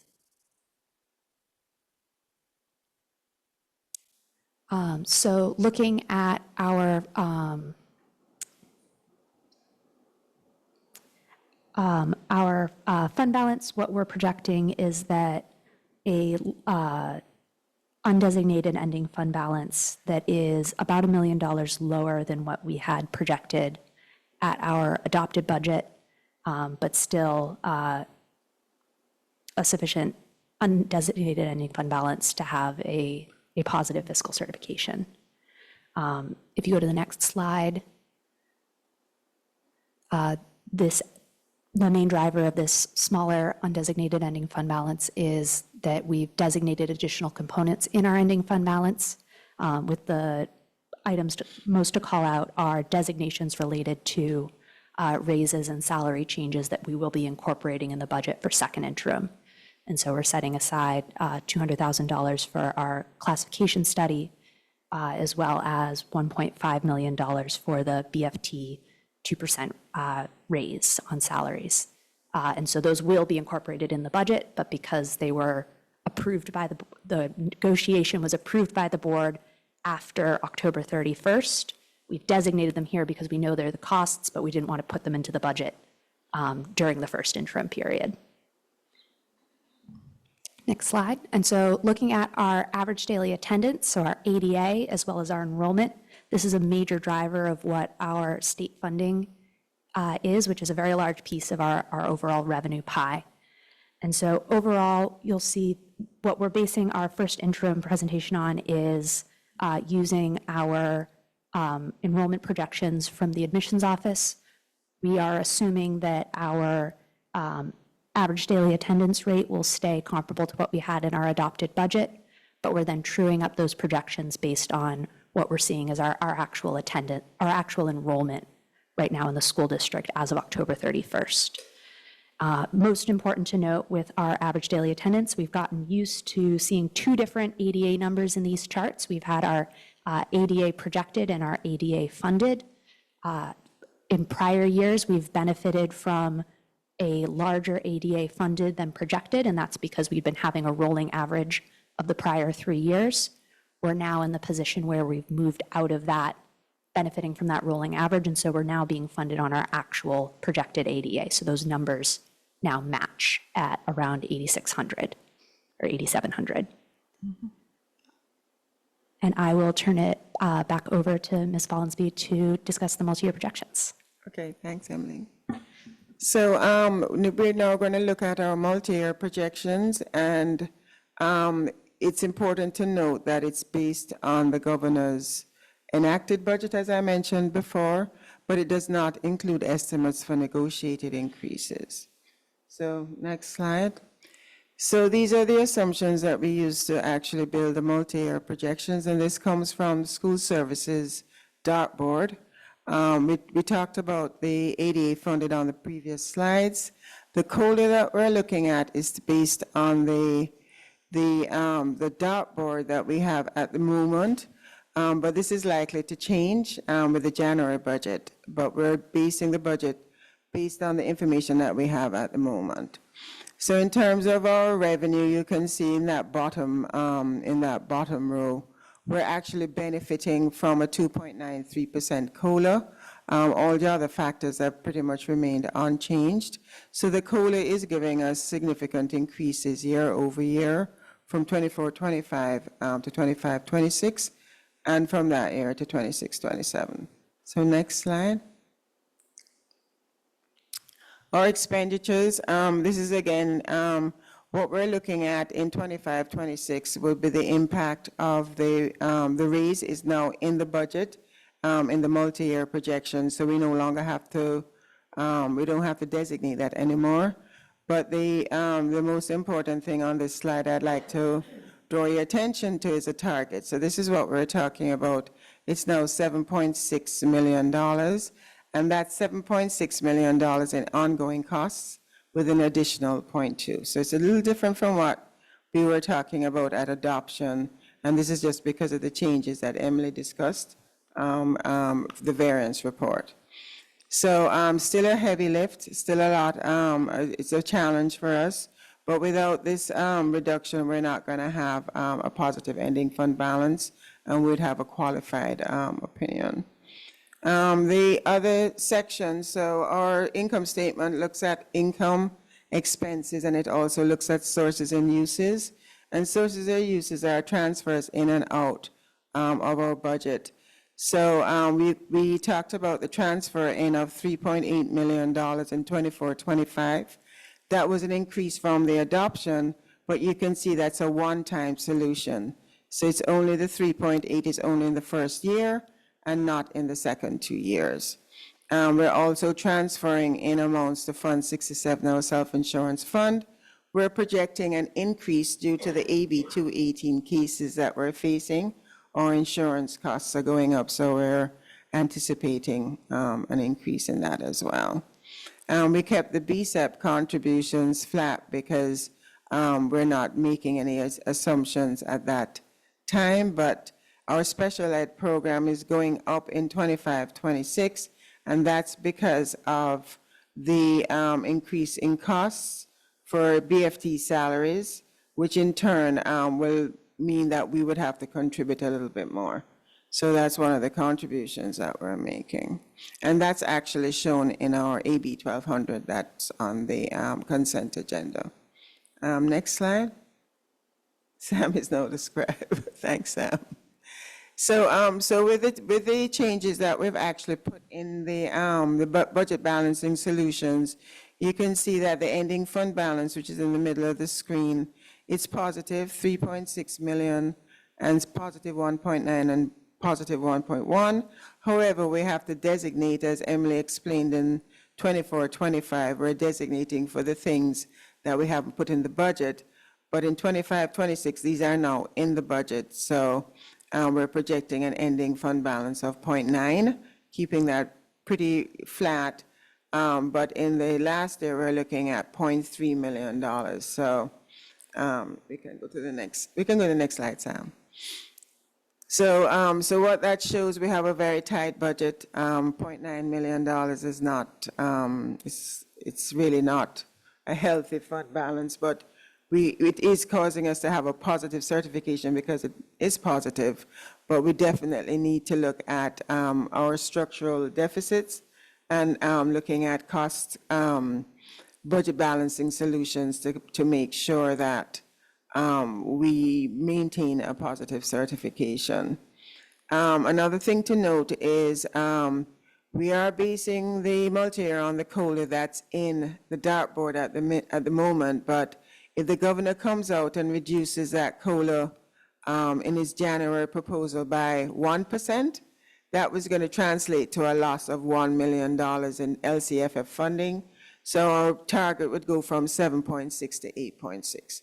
So we're very sensitive to the COLA and the impact on our budget balancing solutions. So that's it. So next steps. So we talked about the January proposal. proposal. We're all, will be attending the workshop on that and seeing what the assumptions are in that budget and how it will impact us and our operations. And we're going to be continuing our discussion with our budget partners. And of course, we're facing all near and long-term challenges in terms of state revenue forecasts, reduced ADA because we're no longer benefiting from state mitigating measures, and we're also seeing the expiration of one-time funds. So of course, our challenge is, as always, is to develop comprehensive plans to maintain fiscal solvency and preserve the integrity of our educational programs. So with that, we can take questions or comments. Colleagues, other questions? Director Shanowski, please. I have one question and then I have two comments. Or maybe I have two questions and two comments. First, on slide 41, it's where you have the variance for the BSEP contribution. I'm just wondering, for my own education, why it's not matched perfectly. Why is the BSEP contribution a little bit in excess? So why is the BSEP contribution at first interim higher than the projected BSEP contribution in the adopted budget? So it's higher because now that we have a little bit more data on our actual salary costs for this year, especially with the 2% raise, we've redone the calculation because it's done as a percent based on our number of teachers. And so if the pay rate for those teachers is higher, then the amount of the contribution is more. Average teacher cost. Yes, average teacher cost. Perfect. Another question I have, and maybe this is for the superintendent, is we do allow a certain number of inter-district transfers into our district. And I'm just wondering, with this decrease in enrollment and the impacts it's having on our situation, if we have thought at all, and I know that it's controversial and not everyone agrees with it, but I'm just wondering if we've thought at all about increasing the number of inter-district transfers that we are willing to accept or able to accept. One of the many conversations that we've been having is how do we increase revenues and increase in revenue. We've also considered not just inter-district transfers, but just how do we increase enrollment in general. And transfers has been a part of that conversation, but there's been no decision made. And also, I would say, I don't know that we have data that says that we have restricted or limiting, if we're not granting transfer requests when they come in. But that's something that we're looking at, and we'll definitely follow up with the board on. Great. And then I have just two comments. I think looking at this budget and then looking at the projections in the future, it really goes to show that we're just not funding education to the level that we need to be funding education from the state. Right. Mm-hmm. And so we really need to, listen up, our new state senator, we really need to advocate for increased funding for public education, or we're going to always be just scraping along, bit by bit. And we're a district that's really fortunate because the taxpayers in this city have given us additional resources. Mm-hmm. So that's one comment, and I hope my colleagues will stand with me as we go to Sacramento and try and advocate for improvements there. My other comment is simply, yes, we need to increase funding from the state. And also, as I think about sort of this scarcity mode that we are moving into, and I'm reflecting on the presentations that we had at our last board meeting with the Latinx resolution and the African American Success Framework, I just really think when we look at some of these cuts, we're always looking at the cuts. We're always looking at cuts to the programs that are impacting the students that need supports the most. Mm-hmm. And I really hope that as we move into this budget cycle, we are really, truly looking at our budget in a comprehensive way. I know that in the higher ed system, it is the students that are the highest achieving, our UC students that get the most dollars from the state, and our community college students get the fewest, the least of those resources. And I have a sense that it's the same in public education. And so I really hope that we take a larger view and we're not simply cutting out the little pieces for the students that really need our supports the most. Okay. So I just wanted to say one thing about one of the comments you made. You said that our ADA is actually decreasing. Our ADA is actually increasing, but the funded ADA, why you're seeing a difference is that we're no longer benefiting from the 3-year average. So it's actually, there was something put in place to assist us during COVID. So that's what Emily was saying. There are 2 rows, the funded ADA versus our actual ADA. So you want us to show that? You want to explain that? I understand the 3-year rolling average, but doesn't that mean that our actuals are lower than what we were funded for because they've decreased over time? So what happened, we also benefited from a hold harmless clause. Right. So if you looked at 2021, our ADA projected was 9,009, but we're funded at 9,426. If you look at our ADA in 23-24, it was 8,604. We're funded at 8,009, so we're still benefiting from that. But if you look at 24-25. Oh, I see. our We've gone up ADA since last right. year. Okay, Yes, since last year, we've gone up. And our enrollment, we have to keep the enrollment story. We're not declining.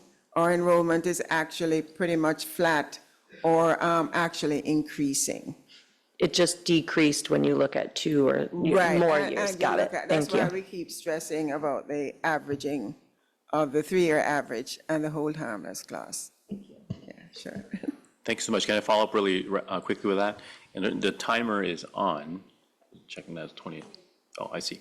Okay, so with regard to the ADA, just because there's a perception or information out there that since the pandemic, enrollment has been down. So this is from 2020 to 2021. I mean, 95.7 sounds relatively high to me, though I don't know what it was beforehand. Has there been a overall trend that you were aware of, like prior to the pandemic, that the ADA would have been higher than 95.7? Yeah, so the ADA was higher before the pandemic. And that's why I think the state kind of came in and assisted school districts with the hold harmless clause. So we're actually funded on our ADA. Yeah. So there were things put in place so our funding wasn't impacted drastically. But because those are now behind us, we're being funded on what our true attendance is right now. I see. So. Thank you. That's helpful from the perspective of the conversation about revenue that the superintendent just had with Director Shinosky.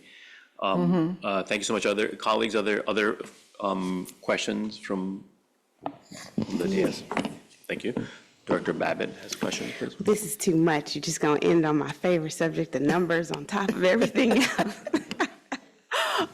But I do want to say thank you so much for all the years in which you've taught me how our budget works and the ins and outs of what we've been doing. I was sitting here thinking back to being at a BSEP meeting the first time you came in before you were the associate soup.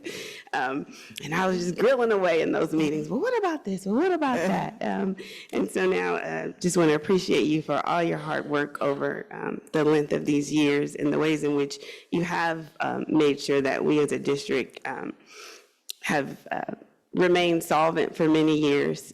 You've kept it together. We appreciate your hard work so much. And thank you for your diligence in training our new director who's come in and got up to speed. And really want to say to the district that when we're looking at an additional 7.5 million, now we are in the real thick of impacting the classroom, right? And so while budget balancing sounds great, the reality is there are a lot of services that just have to be redesigned. And when we talk about accountability, a lot of the redundancies and the supplementing, which is really only here because of the lack of accountability during those who are actually charged to do a lot of this work. is really missing. And so during this redesign process, our superintendent's focus on organizational clarity will be all the more important.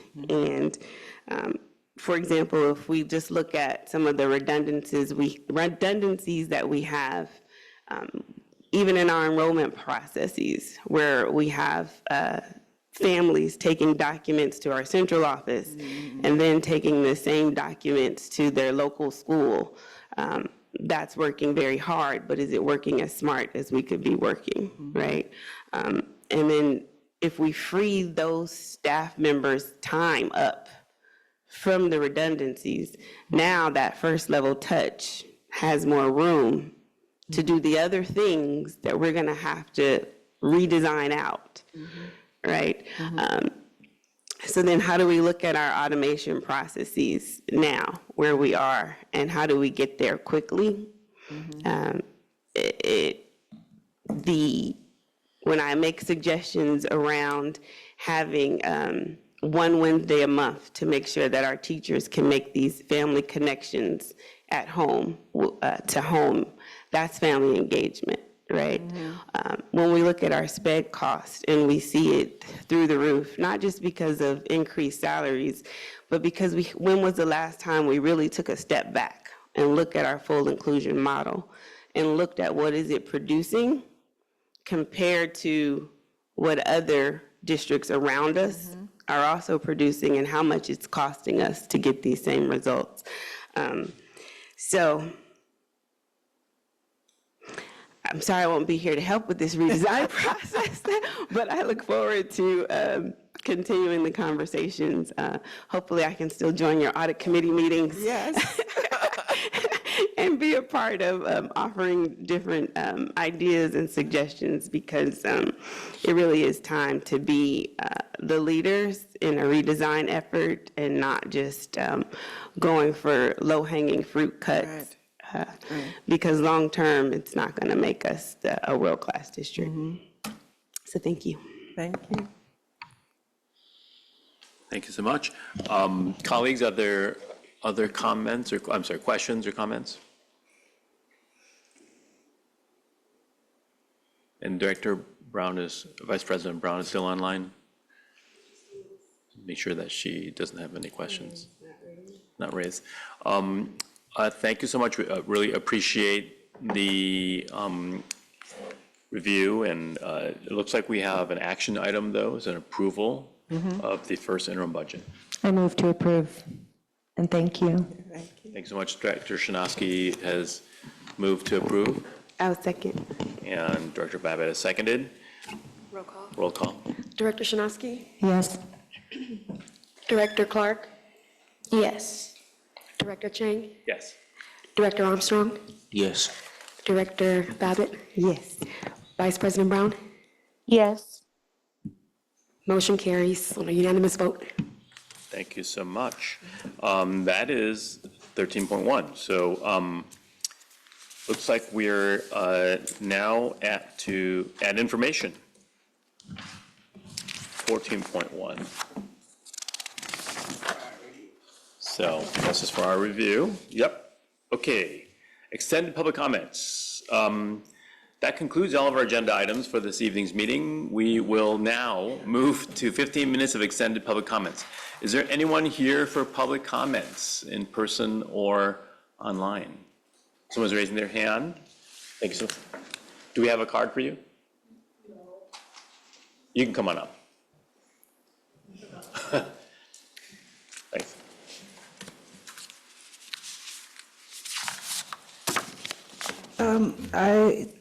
Nemo Tabina, I just wanted to thank Laura Babbitt. There has been times over the past few years that I've actually really considered leaving the district and not doing all of the things that, being in committees and stuff like that. But your leadership and what would Laura do, and you're just such an inspiration to so many people. And thank you for taking the arrows and taking the hits, seen and unseen. And then I'd like to thank the school district board for filling the holes at TO in their play yard. So thank you for that. I've been to facilities meetings and listened to part of the 2x2. And I would just really like to encourage the school board, the district, to really think of multiple plans when we start building projects, because I have just some concerns about some of the future ones that are coming up and not wanting them to balloon like Longfellow. And because just logistically, the space of where students are going to go. And then, let's see, all the things that I always want to tell you guys. Consider reimbursing teachers for the Longfellow move, because I know we reimburse movers, beep, beep, beep. So anyway, thank you. Thank you so much. Of course, if there's anything else, you can send them via email. Thank you. Are there any other in-person public commenters? I don't believe so. I think we have someone online, though. We do. Pat Riley. Pat Riley, would you like to speak?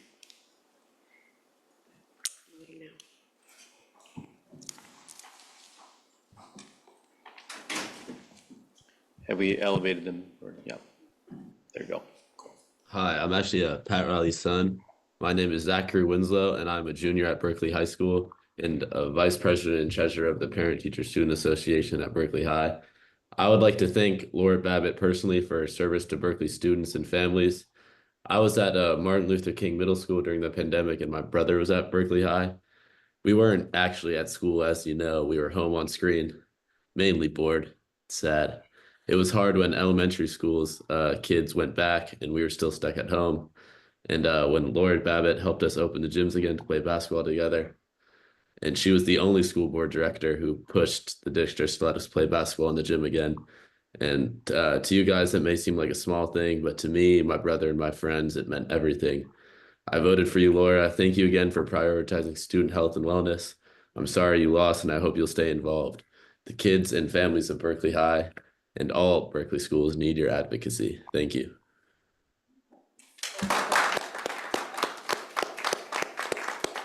Wow, thank you, Pat Riley's son, and for basketball, too. Do we have other public commenters online? No, that's it. So, colleagues, do any of you have extended board comments that you'd like to share? Seeing like we don't, we're saying it's time to party. Meeting closing. I want to thank you all again for coming out this evening for the USD board meeting, and it's hereby adjourned. Thank you. Thank you.